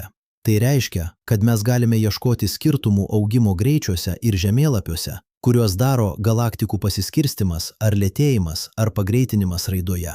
Paprastai kalbant, jei kvintesencija egzistuoja, galaktikų tinklas turės subtilius pėdsakus, kurie skiriasi nuo to, ką duoda konstanta. Tačiau šių skirtumų paieškos reikalauja itin tikslių matavimų ir didelių duomenų rinkinių. Čia įsijungia tokios pastangos kaip Euclid misija ir didžioji Rubin observatorija. Tuo pačiu laikotarpiu kilo alternatyvi kryptis – keisti gravitaciją. Išmintis čia skamba paprastai. Galbūt mes netinkamai taikome Einšteino lygčių versijas didžiausiams masteliams ir reikalingi papildomi terminai ryšio teorijose ar modifikacijos, kurios apibrėžia, kaip erdvė reaguoja į skirtingų skalės energiją. Erik Verlinde 21 amžiaus dešimtmečio viduryje pasiūlė idėją, kad gravitacija gali būti emergentinė ir susijusi su informacija, o ne fundamentali jėga. Tai atveria duris, bet kartu kelia klausimą, ar mes keičiame tik lygtis, ar mes keičiame pasaulio aiškinimo principus. Kuris iš šių kelių yra rimtas mokslas, o kuris spekulacija. Rimta mokslinė hipotezė turi dvi savybės. Ji duoda tarpines, testuojamas spėjimus. Ir ji yra suderinta su jau egzistuojančiais, gerai patikrintais duomenimis. Kvintesencijos modeliai atitinka šiuos kriterijus.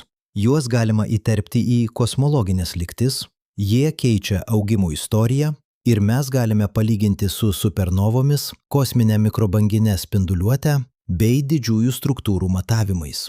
Modifikuotos gravitacijos modeliai taip pat gali būti testuoti per gravitacinius lęšius, galaktikų judėjimą ir žemėlapio bei mikrobanginės spinduliuotės derinius.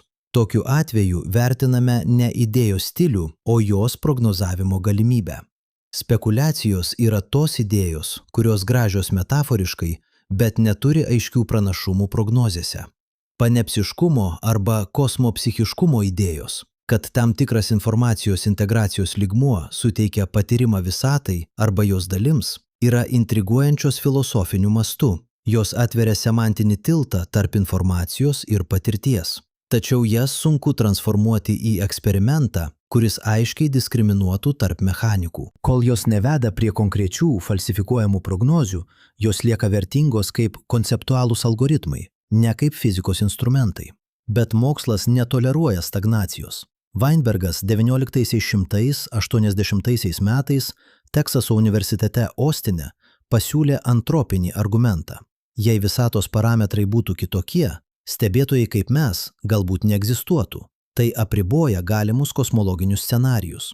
Tai nėra įprasta fizikos formulė su empirinėmis patikromis, bet tai yra bandymas sujungti stebėjimą su teorija, kai tiesioginių skaičiavimų trūksta. Tačiau antropinis argumentas sukelia kitą skausmingą jausmą. Jis gali padaryti paaiškinimus pernelyg lankstus, taip sumažinant fizikos gebėjimą prognozuoti. Čia vėl grįžtame į autoriteto paradoksą. Ar mes priimsime matematinę eleganciją kaip teisę nustatyti parametrus, ar reikalaujame, kad teorija griežtai atitiktų patirtį be papildomų prielaidų? Fizikos istorijoje kartais grožis laimėjo, pavyzdžiui, Maxwellio lygtys, o kartais empirija smarkiai nukreipė teoriją. Šiandien mus verčia nemiegoti skirtumas to, kad vakuuminė energija vienu atveju yra begalinė ar gigantiška, o kitoje valdomai maža. Visa tai primena duris, kurios atsidaro tik su tinkamu raktu. Ką gali padaryti empirinė fizika čia ir dabar? pirma, mes turime išmatuoti laiko priklausomybę parametrų, ypač parametro V lauke. Jei V kinta laike, tai būtų tiesioginis signalas apie dinamiką, o ne pastovią konstantą. Tai leistų atmesti griežtą vakuuminės energijos paaiškinimą. Antra, mes galime tyrinėti perturbacijų augimą. Jei modifikuota gravitacija veikia, ji paveiks ne tik foninį plėtimąsi, bet ir struktūrų formavimąsi bei jų formą, kuriuos galime aptikti per gravitacinį lešinimą ir raidos spartą. Trečia galimybė – ieškoti nepriklausomų pėdsakų kvantinės vakuuminės energijos įsikišimui. Tai būtų ne tik korespondencija tarp teorijų, bet ir netikėtų signalų iš labai ankstyvosios visatos, kuriuos gali suteikti aukštos raiškos mikrobanginė spinduliuotė ar 21 cm tomografija. Tokie matavimai pateiktų papildomą skalę, kurioje kvantiniai laukai turėtų palikti pėdsakus ir suteiktų ribą, kurios niekas negali apeiti. Vis dėlto, mes taip pat privalome laikytis griežto atskirimo tarp mokslo ir metaforos.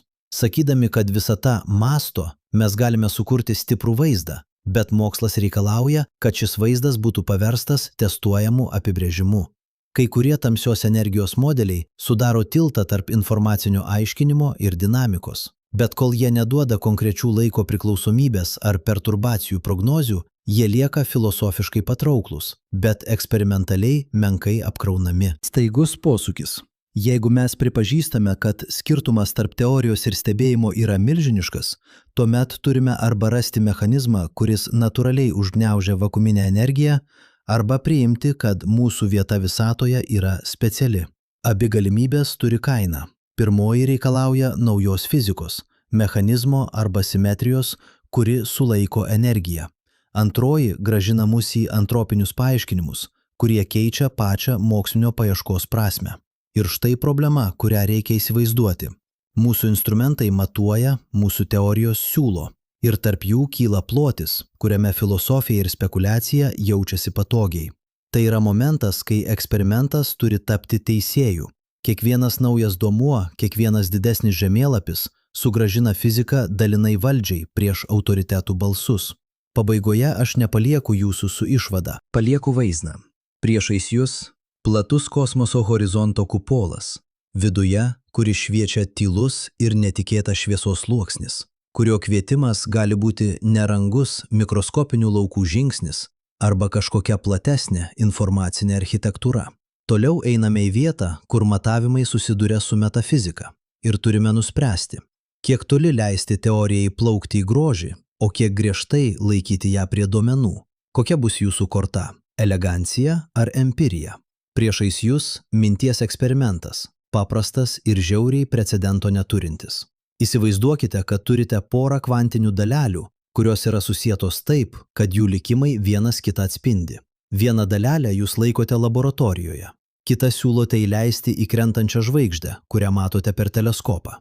Ką reiškia turėti informaciją apie tą dalelę, kai ji patenka už įvykių horizonto?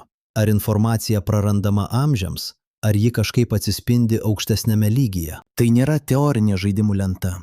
Tai griežtas minties eksperimentas, kurį fizikai naudoja kaip bandymo klausimą tarp dviejų didžiųjų mokslinių sistemų – kvantinės mechanikos, kuri myli informacijos vienovumą, ir Einšteino bendrosios reliatyvumo teorijos, kuri leidžia egzistuoti riboms, už kurių regis informacija dingsta. Šis eksperimentas iš karto verčia susidurti su įtampa.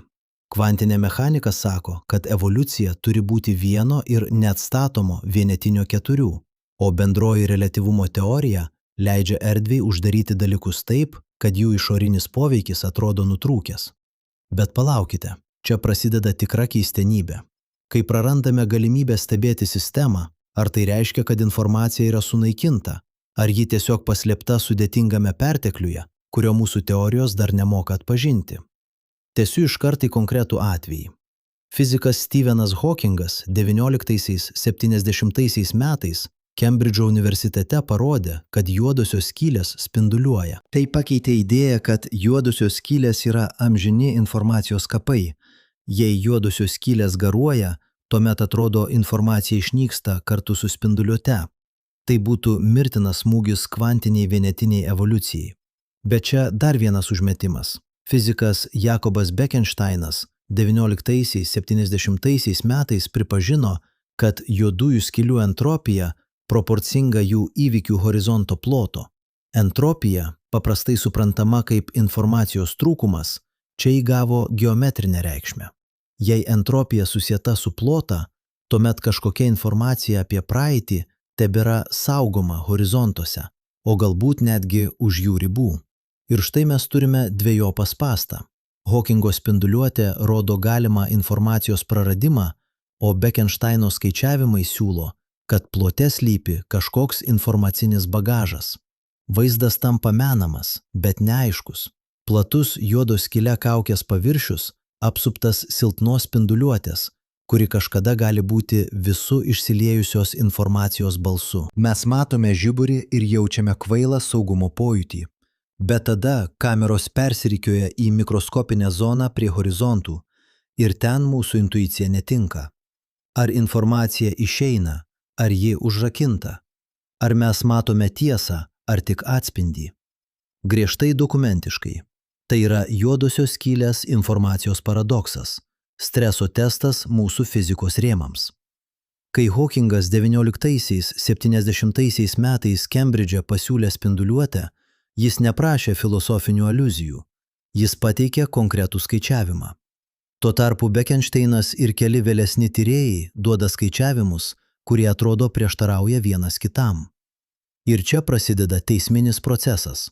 Arba mūsų kvantinės taisyklės yra neteisingos, arba mūsų supratimas apie erdvės geometriją yra neišsamus. Ką reiškia neteisingos kvantinės taisyklės? Tai nereiškia, kad kvantinė mechanika turi būti metama lauk. Tai reiškia, kad mūsų esamos versijos gali būti neatnaujinamos apie ekstremalias sąlygas, kur gravitacija dominuoja. Fizikas Gerardas Edhoftas XIX–90 metais Utrechto universitete ir fizikas Leonardas Susskindas XIX–90 metais Stanfordo universitete pasiūlė idėją, kuri iš esmės perkuria klausimą. Informacija nėra prarandama, ji tiesiog užrašoma kitame formate, galbūt ant pačios horizonte plonos plokštelės, kurioje kvantiniai laukai susidėlioja taip, kad išorinio stebėtojo požiūriu viskas atrodo išsaugota. Ir štai vienas labai aštrus posūkis. Fizikas Juano Maldacena XIX–90 metais Harvardo universitete pasiūlė santykinės idėjos versiją, žinoma kaip ADS-CFT dualumas, kuri uždaro gravitacinę problemą į vieną formalizmą, leidžianti perrašyti sunkias gravitacinės dinamikas kaip kvantinė teorija be gravitacijos kitoje erdvėje. Kitaip tariant, informacija gali būti išrašyta kitoje vietoje, kaip holograme, kuriame visas trimačio kambario turinys matomas ant plokštumos. Tai suteikė naują įrankį kovoti su informacijos praradimu idėja. Bet palaukite, net holografinis principas neteikia paprasto, eksperimentaliai patikrinamo paaiškinimo už kiekvieno horizonto. Holografinis principas suteikia matematinį tiltą, bet ne analoginį skaitytuvą, kuriuo galėtume užfiksuoti saugomas dalelių atmintis.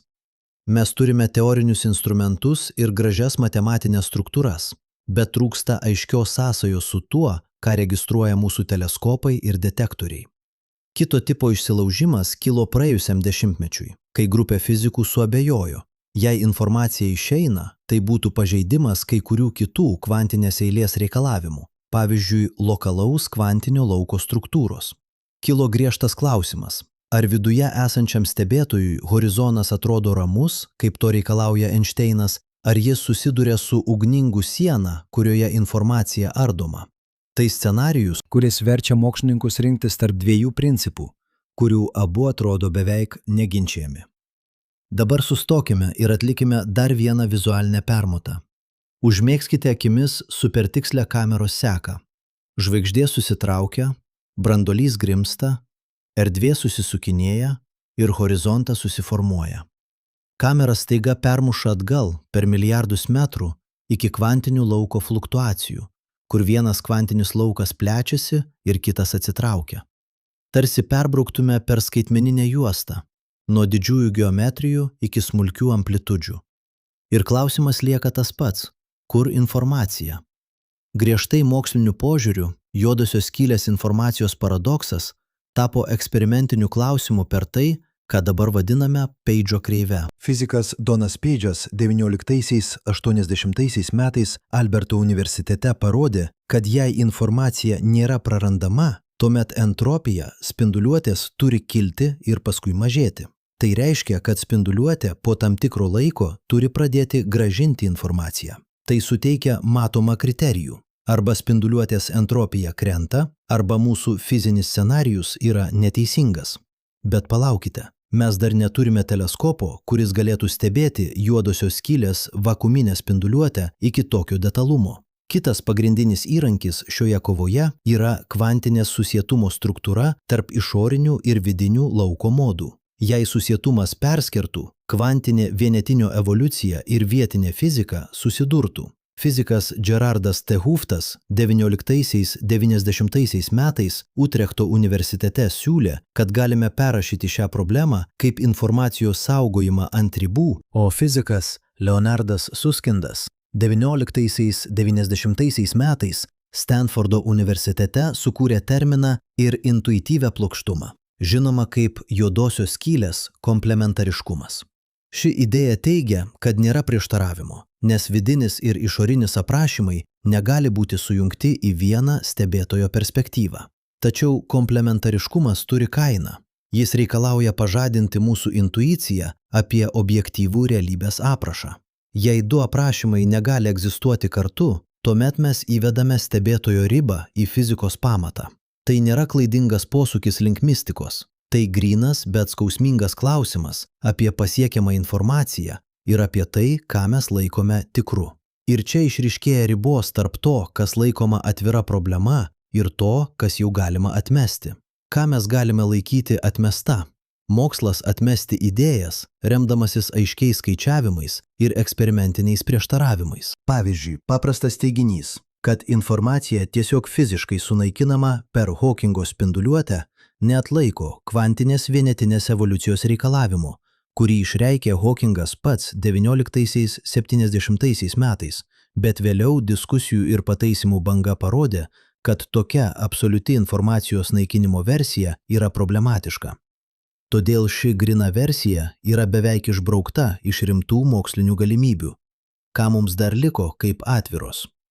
Pirmasis variantas. Informacija yra išsaugoma ir vėliau išlaisvinama per subtilius kvantinius procesus, kuriuos mes dar nesugebame pilnai modeliuoti.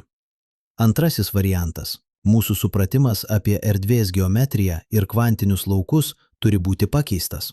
Galbūt erdvė ir laikas yra emergentinės savybės, kurios gimsta iš gilios kvantinės informacijos struktūros. Trečias variantas. Radikalesnis.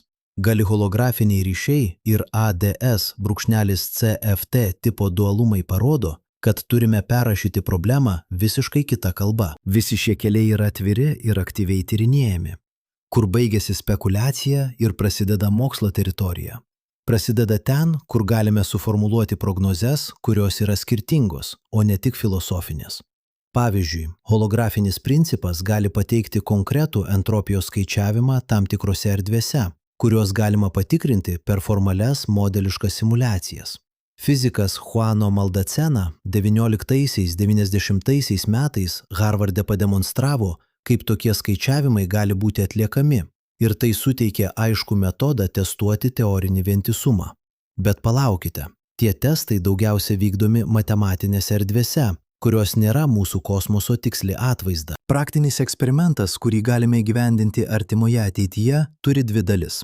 Arba mes užfiksuojame kvantinę informaciją labiau preciziškai arti horizontų, naudodami analoginius eksperimentus laboratorijose, arba mes ieškome teleskopinių signalų, kur entropijos laipsnis pasikeičia taip, kaip prognozuoja viena ar kita teorija. Abu keliai yra sunkūs, bet nebeviltiški. Fizininkai vykdo eksperimentus su analoginėmis juodųjų skylių sistemos versijomis kvantiniuose kondensuotų būsenų eksperimentuose. Tai leidžia mums išbandyti, ar tam tikri mechanizmai yra įmanomi kitur, net jei ne ant tikros juodosios skylės.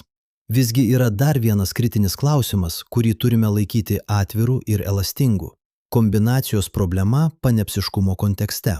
Jei mažos informacijos vienetai kažkaip turi subjektinę būseną, kaip jie susijungia į vieną didesnę subjektinę būseną. Tai nėra vien kvantinė problema, tai filosofinis reikalas, kuris kerta per informacijos matavimus ir fenomeninį patyrimą. Fizikas Giulio Tononi ir jo kolegos pasiūlė matą, kuriuo galima kiekybiškai įvertinti integruotą informaciją. Tačiau tai nėra tas pats, kas parodyti, kad universali informacijos integracija sukuria vieningą sąmonę. Tai lieka atvira zona. Galiausiai, kokių variantų galime tikrai atmesti dabar, remiantis turimais įrodymais ir logika? Galime atmesti gryną informacijos sunaikinimo versiją, be jokio papildomo mechanizmo, nes tai prieštarauja kvantinės mechanikos vienetiniam pobūdžiui. Galime taip pat atmesti idėją, kad paprasta holografinė metrika vienu ypu suteiks universalią eksperimentinę prognozę be jokio papildomo empirinio mechanizmo. Tai labiau žingsnis link matematinio tvirtinimo, nei galutinis atsakymas. Bet nieko, kas apimtų visus alternatyvius mechanizmus, kol kas nebuvo valingai paneigta. Taip paliekame jūs su šiuo paveikslu. Dvi didelės teorijos, kurių rankos jaučiasi ir dainuoja vienas kitam, bet nepripažįsta viena kitos instrumentų. Juodosios skylės kaip laboratorijos, kuriuose mes testuojame savo supratimo ribas. Informacija kaip vilties saitas, kuri turi būti ištrauktas per griežtų eksperimentų kilpą.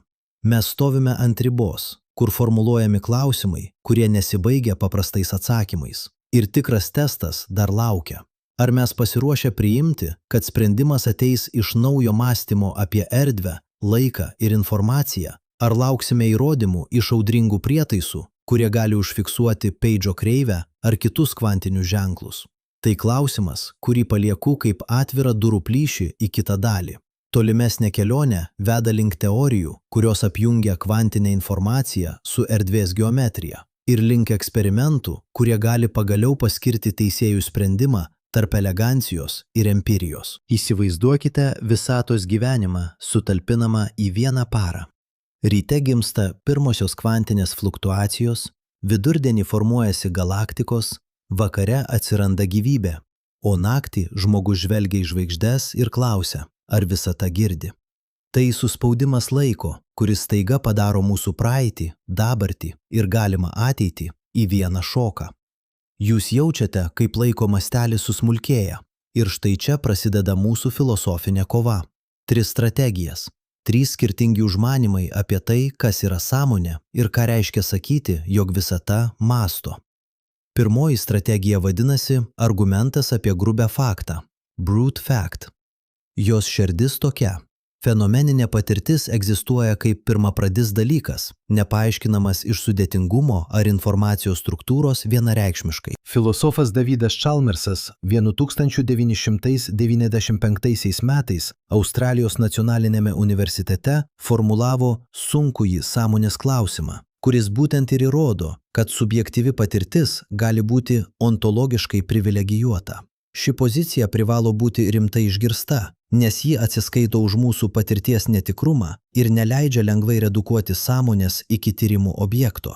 Argumentas stiprus tuo, kad jis pripažįsta fenomeno realumą ir apsaugo mokslą nuo paprasto kovos su reliatyvia interpretacija. Bet tai turi ir kainą. Jeigu patirtis yra brute fact, tuomet mokslas susiduria su sienos plyšiu. Kai kurie klausimai tampa negrįžtamai izoliuoti nuo empirinių bandymų. Taigi šios strategijos ribotumas aiškus. Ji suteikia ontologinį saugumą, bet menkina paaiškinimo ambiciją ir rizikuoja atvesti į stovinčią mokslo poziciją. Perėjimas į antrą strategiją vyksta natūraliai. Jeigu negrįžtamai priimame patirtį kaip pradinės faktas, galime ieškoti mechanizmų, kurie sujungtų fizinį pasaulį su fenomeniniu. Taip atsiranda informacinė ontologija ir integruotos informacijos požiūris. Antra strategija yra būtinasis pamatas. Idėja, jog sąmonė arba patyrimas turi tam tikrą fundamentinį mechanizmą, kuris gali būti aprašytas moksliškai ir kuris sudarytų pamatus visam psichiniam. Šią liniją užėmė Giulio Tononi 21 metų pradžioje Viskonsino Madisono universitete, siūlydamas integruotos informacijos teoriją kaip kiekybinį matą phi, kuris matuoja sistemos gebėjimą integruoti informaciją. Tononi suteikė instrumentą, kuriuo galima mėginti matuoti kažką, kas gali būti susijęs su patyrimu, Ir tai atvėrė naujas empirinio testavimo galimybes neuromoksle. Empirinė jėga čia yra aiški. Tononi 21 metų Viskonsino Madisono universitete pasiūlė konkretų matą, kuris gali būti pritaikytas neuroniniams tinklams ir net dirbtiniams tinklams. Čia mokslas nėra tik metafora, tai kvantelinio tipo siūlymas, kaip apie patyrimą galėtų kalbėti duomenys. Tačiau apribojimai irgi egzistuoja. Phi matas gali koreliuoti su tam tikrais būsenų tipais, bet jis neatsako į esminį klausimą. Kodėl integruota informacija suteikia pažinimą? Kitaip tariant, mes gavome skaitliuką, bet nepilną sąmonės mechaniką. Pereidami prie trečios strategijos, mes padarome dar vieną posūkį. Galime teikti, kad tai, kas vadiname realybė, iš tikrųjų yra matematika arba informacija, o sąmonė jos dalis arba natūralus aspektas. Tai perkelia diskusiją prie ontologinės stotelės, kurioje du dalykai gali susilieti – matematika ir patirtis. Trečia strategija vadinasi matematinė ontologija. Hipotezė, kad visata yra matematinis konstruktas, o sąmonė yra kažkoks informacinis arba struktūrinis produktas tos matematinės struktūros. Maksas Tegmarkas 2004 metų Masačusetso technologijos institute pateikė idėją, kad fizika gali būti tiesiog vienos matematinės struktūros interpretacija. Ši pozicija suteikia eleganciją. Jei visata yra matematinė, tuomet dažnai randamos paprastos taisyklės ir simetrijos tarsi paaiškina tvarką, kurios mes matome. Matematinė ontologija traukia jos formalumas ir šioks toks prognozuojamumas. Jeigu visatos pamatą sudaro struktūra, mes galime jos savybės išskaičiuoti ir patikrinti. Bet čia ir slypi pavojus. Matematika pati savaime neteikia fenomeninės kokybės arba patirties turinio. Matematinė struktūra gali nurodyti santykius, bet lieka klausimas, kaip šie santykiai virsta tu, kuris jaučia. Todėl matematinė ontologija gerai dera su fizikos modeliais, bet jai reikia papildomų tiltų į fenomenologiją. Sutelkime dėmesį į tai, kaip šios trys strategijos bendrauja su realia fizika. Pirmiausia, jos nėra alternatyvos empiriniams duomenims. Jos yra interpretacijos sluoksniai. Džonas Arčibaldas Vileris 1976 metais Princetono universitete ir vėliau universitete Teksase Ostine siūlė Participatory Universe idėjas, kad stebėjimas ir informacija yra ne tik aprašymai, bet dalis fizikos vykimo. Wheeler laužė takoskyros tarp filosofijos ir fizikos ir parodė, kad interpretacijos gali akivaizdžiai paveikti eksperimentų formulę. Vis dėlto fizika lieka teisėja. Hendrikas Kasimiris 1948 metais Philipso tyrimų laboratorijoje parodė, kad kvantinės vakuumo fluktuacijos duoda matomą jėgą ir tai įrodė, jog informaciniai samprotavimai turi poveikį empiriniams reiškiniams. Kitaip sakant, idėjos apie informaciją gali turėti matomą pasekmę eksperimentuose, bet tolimesni teiginiai apie sąmonę reikalauja tų pačių griežtų patikrinimų. Kiekviena strategija turi savo puikų sąjungininką fizikoje ir savo silpną vietą. Brute fact kertasi su eksperimentu. Jeigu patyrimas yra nenuoseklus faktas, jis tampa nepasiekiamas matavimui. Būtinasis pamatas reikalauja skaičių ir matavimų, kaip Tononi 2004 metų Viskonsino Madisono universitete siūlė, bet susiduria su klausimu, ar koreliacija yra priežastis. Matematinė ontologija dovanoja aiškumą ir vientisumą, bet jai trūksta mechanizmo, kuris išskleistų tai, ką jaučia komponentą. Dabar trumpas vizualinis momentas. Prisiminkite orkestrą, kur kiekvienas instrumentas yra atskira fizinė dalis, o partitūra – tai matematika. Kartais muzika atsiranda tik dėl bendro valdymo, bet ar partitūra pati girdi atlikimą? Ši metafora kartojasi kiekvienoje strategijoje ir veikia kaip emocinis ryšys su jūsų intuicija. Grubus faktas saugo žmogišką patyrimą. Čia jis nėra nihilistinis gestas, bet etinis ir filosofinis perspėjimas.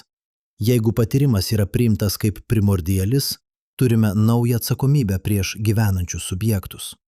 Philippas Goffas 2019 metų Oksfordo universitete ir Geilenas Strawsonas ilgą laiką gynė panepsiškumo požiūrį, kuris siūlo, kad patyrimo rudimentai gali būti fundamentaliai platus. Tai moralinė ir ontologinė pasekmė, kuri netrukdo fizikai, bet susitinka su ją kaip su papildomu sluoksniu. Bet panepsiškumas susiduria su kombinacijos problema. Jeigu kiekvienas mažas komponentas turi atskirą patyrimą, kaip jie susijungia į vieną subjektyvumą?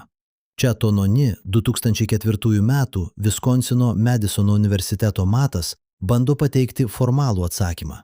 Integracija užtikrina vieningumą, bet tai dar nėra pilnas sprendimas. Todėl mes matome pragmatišką dialogą tarp filosofijos ir formalių matų, o ne karą. Kitas vizualinis potipis – mikroskopinis kvantinis susietumu susietas elektronas ir tolimas kvazaras elgiasi kaip du muzikos instrumentai, kurie netikėtai sinchronizuojasi toli nuo vienas kito. Šis mikro ir makro panašumas primena, kad diametraliai skirtingi skalės lygmenys gali turėti suderintą elgesį. Tai yra mūsų privalomas palydovas Hookas, kuris susieja mažą ir didelį. Kvantinė informacija ir reliacinė kvantinė mechanika suteikia dar vieną tiltą. Karlo Rovelli 1996 metais Paryžiaus universitetuose vystė reliacinę kvantinės mechanikos idėją, kur kvantinės būsenos apibūdinamos santykinai tarp sistemų. Tai reiškia, kad stebėjimo aktas yra informacinis mainas tarp sistemų, o ne kažkoks mistinis ambicijos veiksmas. Ši perspektyva leidžia interpretuoti stebėjimo reikšmę be transcendentinių prielaidų. Tačiau reliacinis požiūris neatsako į fenomenologiją. Ji parodo, kaip informacija randasi ir keičiasi, bet nesako, kodėl informacijos integracija turėtų virsti patyrimu. Tačiau tai yra svarbu.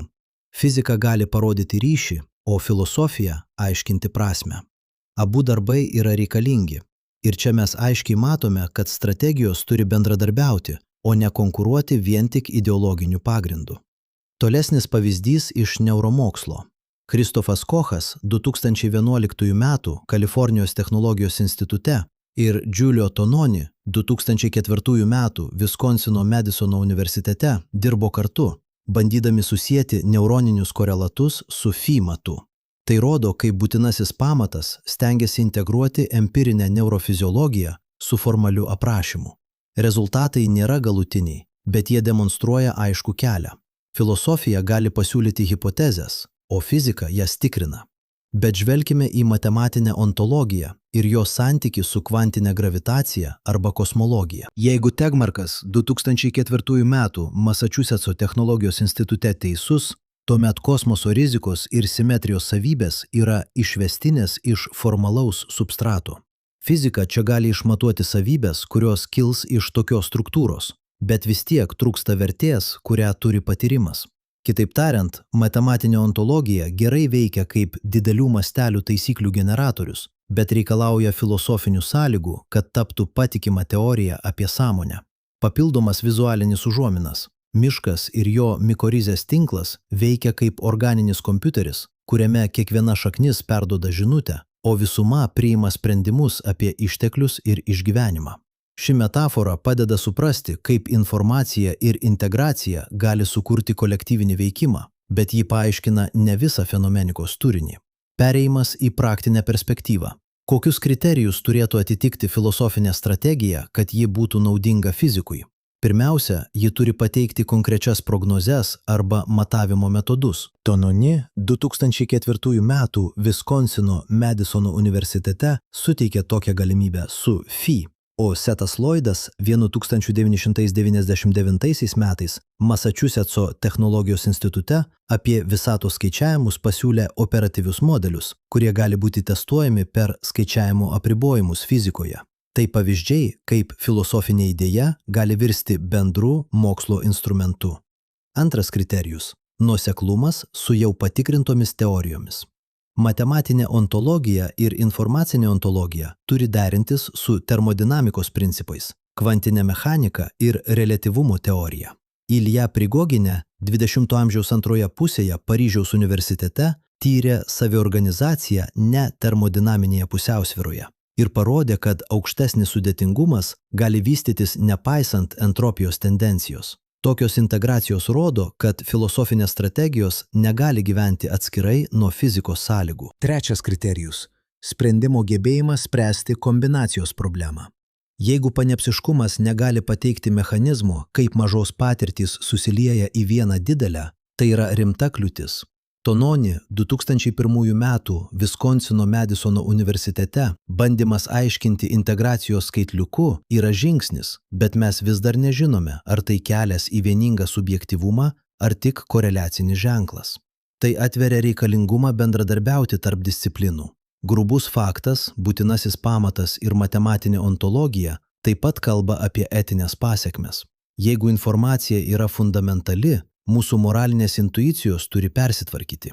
Teilhardas Dešardinas 20-ajame amžiuje ir Vladimiras Vernackis 20-ajame amžiuje kalbėjo apie noosferą ir kolektyvinio proto vystymasi. Šios vizijos rodo, kad mokslas ir etika gali susilyginti, bet jos nėra mokslinės prognozės. Tai filosofiniai kontrastai, kurie verčia mus permastyti vertės pagrindus. Kitas trumpas vaizdas.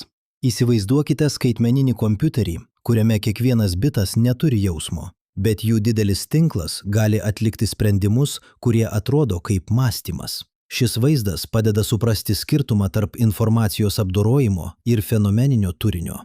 Jis taip pat pabrėžia, kodėl aiškus tiltų mechanizmas yra būtinas tarp fizikos ir patyrimo. Galiausiai, kaip šios strategijos gali gyventi kartu be keiksmingos konkurencijos? Atsakymas – komplementarumas. Brute fact primena mums neišspręstus egzistencinius klausimus. Būtinasis pamatas duoda instrumentus ir testus. Ir matematinė ontologija siūlo struktūrą, kurioje viskas gali tilpti. Šis trijų kampų dialogas suteikia mums ne idealistinį ramumą, bet dinamišką tyrimo programą. Paskutinė vizualinė užuomina prieš tilto kūrimą. Juodosios skylės, kurias tyrinėjo Stephen Hawkingas 1970 metais Kembridžo universitete, tarnauja kaip laboratorijos, kur informacija, termodinamika ir kvantinė mechanika susitinka ekstremaliose sąlygose. Tokiose erdvėse mūsų filosofinės strategijos įgauna empirinius išbandymus. Čia sprendžiami limito klausimai, kurie gali atskleisti, kuris filosofinis kelias yra vaisingas. Mes griežtai neišsirenkame vienos strategijos. Vietoje to mes siūlome planą. Leisti brute fact parodyti ribas, skatinti būtinasi pamato programas su konkrečiais matavimais ir leisti matematiniai ontologijai suteikti vieningą karkasą. Tačiau visas šis planas turi vieną sąlygą – nuolatinį grįžtamąjį ryšį su fizika. Jeigu filosofija ignoruos empiriją, ji taps tuščia spekulacija. Jeigu fizika ignoruos filosofinius kriterijus, ji gali praleisti svarbius klausimus apie reikšmę. Ir vis dėlto kyla paskutinis klausimas, kuris turėtų sekti į kitą dalį. Jeigu mes susitarėm tarp šių strategijų ir surandame eksperimentinį kelią, kas tada bus laikoma sąmonės ženklų visatai? Kokia būtų ta ribinė įvykių seka, kai mes pasakome, kad didelė struktūra pradėjo mąstyti? Šis vaizdas išlieka atviras, kaip duris į tolimesnę kelionę. Stovite ant slenksčio, kur trys didelės idėjos susikerta. Informacija kaip tikrovės audinys, sąmonės matas kaip integruota informacija ir kosmoso stebėjimai, kurie meta iššūkį senajam aiškinimui. Kiekvienas šis frontas turi savo taisykles, kiekvienas turi savo ribas. Ir čia prie to slenksčio kyla paprastas, bet žviringas klausimas. Jeigu visatoje yra apie 100 milijardų galaktikų, o kiekvienoje jų po milijardą žvaigždžių, ar yra pakankamai sudėtingumo ir integruotos informacijos, kad pati visata, ne tik atskiri gyvūnai, ne tik mūsų smegenys, turėtų kažkokią patyrimo formą? Tai klausimas su skaičiais, bet tai nėra matematika vien. Tai filosofinis klausimas, kuris reikalauja empirijos. Pradėkime nuo to, ką mes jau galime pasakyti su tam tikra tikrove. Fizikos ir informacijos tiltai yra ne tik metaforos. Jie turi matų, instrumentų ir eksperimentų. Pirmasis ženklas ateina iš termodinamikos ir juodųjų skylių studijų. Fizikas Stephenas Hawkingas Kembridžo universitete praeityje parodė, kad juodosios skylės turi termodinamikos savybės ir sąveika tarp entropijos ir informacijos parodė, jog informacija nėra vien abstraktus aprašymas. Ji elgiasi kaip fizikos komponentė ekstremaliuose situacijose. Tai buvo signalas. Informacija žaidžia pagal fizikos taisykles. Ir štai technologinis posūkis, kuris pakeitė problemos mastą. Prieš keletą metų LIGO observatorijoje užfiksavus gravitacinės bangas atvėrėsi naujas langas į dinamišką visatą. Mes nebežiūrime tik į šviesą ir fotonus. Mes girdime erdvės perturbacijas, kuriuose tūno energija, informacija ir katastrofiniai procesai. Būtent šie duomenys ėmė priversti idėjas apie globalią informacijos dinamiką pereiti nuo metaforų prie empirinių tyrimų. Tai naujas instrumentas, leidžiantis skaičiuoti, kaip struktūros keičia informacijos reljefą erdvėlaikyje.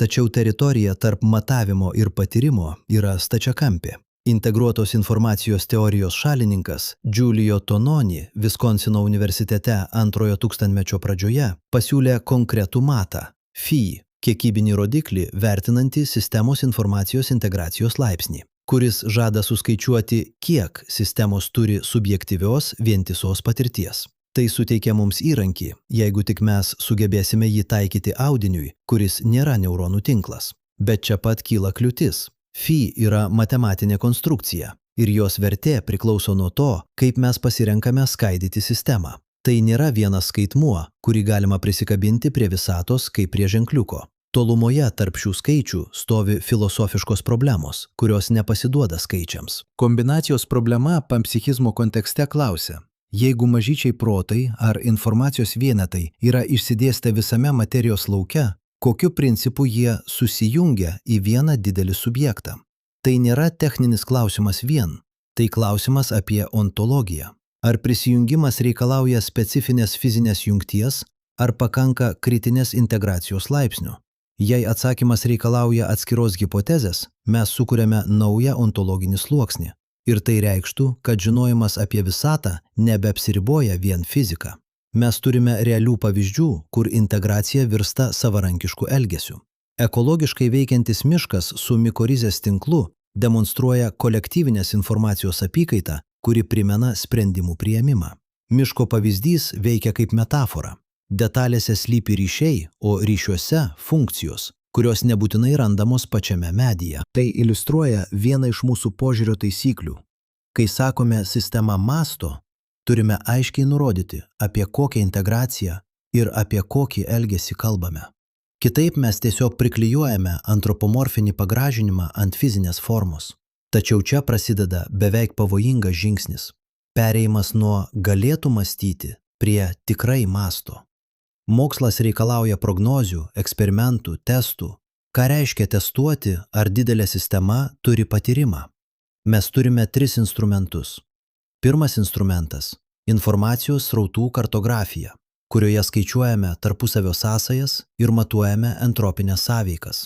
Antras – dinaminiai matavimai, kurie fiksuoja, ar sistema gali vykdyti savireguliaciją ar patekti į būsenas, kurios susiformuoja tik per integruotą veikimą. Trečias – fenomenologinės atitiktys, kurios siekia rasti koreliaciją tarp kiekybinių matų ir patiriamo turinio mūsų turimose sistemose. Kai šiuos instrumentus pritaikome planetiniams tinklams arba galaktikų klasteriams, mes norime aiškaus signalo, ar didelės struktūros rodo statistinį phi kilimą ar stabilias savirefleksinės istorijas. Tai yra teisingas empirizmo žingsnis, bet čia slypi ir pragmatiška problema. Didesnės sistemos veikia ilgesniais laiko masteliais. Jų patyrimas, jeigu toks egzistuoja, gali būti lėtesnis už žmogaus gyvenimą. Gal tai reiškia, kad mes negalime laukti vienos kartos stebėjimų, kad patikrintume hipotezę. Bet technologinis progresas keičia žaidimą. Teleskopai, interferometrai, kvantinių kompiuterių ir atminties kartografavimo priemonės suteikia duomenų, kurių anksčiau neturėjome. Grįžkime trumpai prie istorijos, bet ne tam, kad pakartotume faktus, o kad pamatytume pamokas. Fizikas Johnas Archibaldas Wheeleris 20-ojo amžiaus pabaigoje garsiai suformulavo mintį, kad daiktai kyla iš bitų ir pasiūlė, kad informacija gali būti fundamentalesnė už medžiagą. Wheeleris davė mums režimą diskutuoti, tačiau jo idėja neatsakė į klausimą apie patyrimą. Ji pakvietė fizikus ir filosofus į bendrą stalą, kur kiekvienas veikia su savo įrankiu. Vieni su eksperimentais, kiti su ontologinėmis konstrukcijomis, treti su matematika. Ką mes jau žinome saugiai? Pirmiausia, informacija yra matoma ir matuojama. Kvantinės informacijos eksperimentai parodė, kad kvantinis susijungimas keičia koreliacijas tarp sistemų ir turi fizinių pasekmių. Fizikas Carlo Rovelli savo darbuose pasiūlė reliacinę kvantinės mechanikos perspektyvą, kurioje kvantinės būsenos nėra absoliučios, o priklauso nuo santykių tarp sistemų. Tai pabrėžia idėją, kad realybės savybės kyla iš tarpusavio informacijos. Antra, neuromokslai rodo, jog tam tikros struktūros ir dinamika koreliuoja su patirtimi žmogaus smegenyse. Kristofas Kochas, Kalifornijos technologijos institute, per pastaruosius dešimtmečius tyrė, kaip neuroniniai tinklai gali būti susieti su konkrečiomis patirtimis. Bet kas liko neišspręsta ir kodėl tai jums turėtų rūpėti? Pirmiausia, mes nežinome tilto nuo kiekybės prie kokybės. Net jei phi arba kitas matas koreliuoja su patyrimu neuronų tinkluose, tai nereiškia, jog tas pats matas taikytinas galaktikų klasteriui ar kvantiniam lauko režimui. Tai reiškia, kad žodžiai mąsto ir patiria gali būti prasmingi tik ribotame kontekste. Antra, etika ir prasmė keičiasi, jeigu pripažinsime, kad patyrimas nėra privilegija vien tam tikrų nervinių audinių. Jei tam tikri tinklai, galbūt net technologiniai ar planetiniai, turi patirties fragmentus, kaip mes turime elgtis su jais moraliai. Tai nebėra akademinė abstrakcija. Tai praktinė dilema apie, pavyzdžiui, dirbtinių tinklų valdymą ar biosferos apsaugą. Šią kombinacijos problemą mes jau aptarėme aukščiau.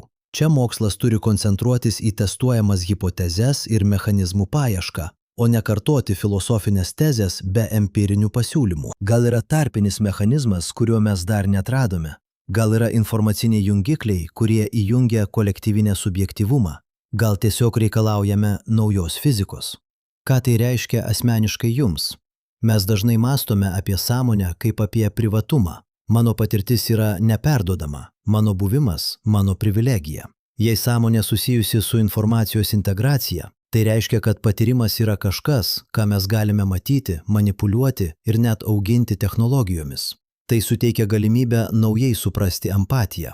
Jūs galite tiksliau atpažinti išorinės sistemos patyrimą per jos informacijos struktūras. Tai taip pat reiškia atsakomybę. Technologijos, kurias kuriame, galbūt neturi būti vien tik įrankiai mūsų tikslams. Jos gali tapti subjektais su poreikiais. Ir čia mes pasiekėme ribinę etapinę sąlygą. Mokslas gali parodyti, kad tam tikri matavimai koreliuoja su patirtimi, bet filosofija turi sukomponuoti reikšmę. Joks eksperimentas savaime nepasakys, ką privalome daryti moraliai. Tačiau eksperimentai suteiks konkretumo ir padarys mūsų sprendimus mažiau priklausomus nuo intuicijos. Jeigu duomenys iš gravitacinių bangų registracijų ir kvantinės informacijos eksperimentai parodys, kad erdvėlaikis turi struktūras, kurios stabiliai apdoroja informaciją tam tikrais būdais, tada diskusijos apie kosmoso mąstymą taps mažiau literatūrinės ir daugiau mokslinės. Bet kaip atsiranda tokia aiškumo linija? Reikalas metodinis. Pirmas žingsnis yra atskirti metaforą nuo skaičiaus. Antras – sukurti eksperimentinius protokolus, kurie leistų išvengti šališkos interpretacijos. Trečias – parengti etinius scenarijus, kuriuose mes imituotume sprendimų priėmimą, jeigu tam tikros sistemos rodo aukštą integracijos laipsnį. Tai sudėtinga, nes tai tarpdisciplininis darbas. Tačiau istorija rodo, kad dideli žygdarbiai prasideda nuo atviro diskutavimo tarp skirtingų mokslo šakų. Ir dar vienas svarbus dalykas. Mūsų vaizdas apie proto laipsnį neturi būti monolitinis. Gal kiekvienas lygis visatoje turi savo patyrimo mastą, nuo paprastų informacijos vienetų iki galaktikų klasterių. Tai nereiškia, kad visi jie turi panašią patirtį kaip žmogus. Tai reiškia, jog patyrimo buvimas gali būti konfigūruotas kitokiu laiko, erdvės ir turinio mastu. Kai sakome, kad visata mąsto, galime reikšti, kad ji vykdo informacijos apdorojimą aukštu mastu, kuris turi atskirą nevienodinį, bet realų fenomeninį statusą. Mokslo kelias į priekį nėra tiesus. Jis primena žygį per kalvas. Kiekvienas žingsnis atveria naują vaizdą, bet ir naują klampynę. Turime testus, kurie matuoja integraciją. Turime teleskopus, kurie žvelgia į dinaminius procesus. Turime teorijas, kurios siūlo mechanizmus. Visi šie elementai turi veikti kartu. Jei viena grandis silpna, visa grandinė remsis per tą vietą. Todėl mūsų programos principas paprastas – agresyvus empirinis darbas, atvira filosofinė analizė ir tvarus etinis diskursas. Ir vis dėlto paskutinis žingsnis lieka labiausiai žavus ir bauginantis. Jeigu mes rasime patikimą ženklą, kurį dauguma priims kaip patyrimo signalą didelėje sistemoje, ką tada darysime? Ar pripažinsime visatą kaip kažką, ką verta išklausyti? Ar tampame jos atstovais? Šitas klausimas keičia mūsų vaidmenį nuo stebėtojo į dalyvį. Jūs nebegalite likti neutraliu žiūrovu, nes jūsų veiksmai gali paveikti sistemą, kuri, kaip paaiškėtų, turi vidinį gyvenimą. Baigiamasis vaizdas, kuris turėtų jūs lydėti tolyn, yra šis. Stovite naktį ir žiūrite į žvaigždes. Anksčiau jos buvo tik šviesos taškai, dabar jūs žinote daugiau. Ten teka informacija, ten vyksta dinamikos, kurios galbūt atlieka tam tikrą apmąstymo darbą skirtingais mastais. Tai nepaverčia žvaigždžių žmonėmis, tai neatima jūsų unikalios patirties, bet tai praplečia sceną ir priverčia jūs suklusti. Jūsų žvilgsnis tampa etišku aktu, o jūsų klausimas ne tik apie smalsumą, bet ir apie atsakomybę. Ir vis dėlto durys lieka atviros. Ar jūsų žvilgsnis kada nors taps pakankamai galingas, kad pakeistų tai, ką žvaigždės galėtų mąstyti?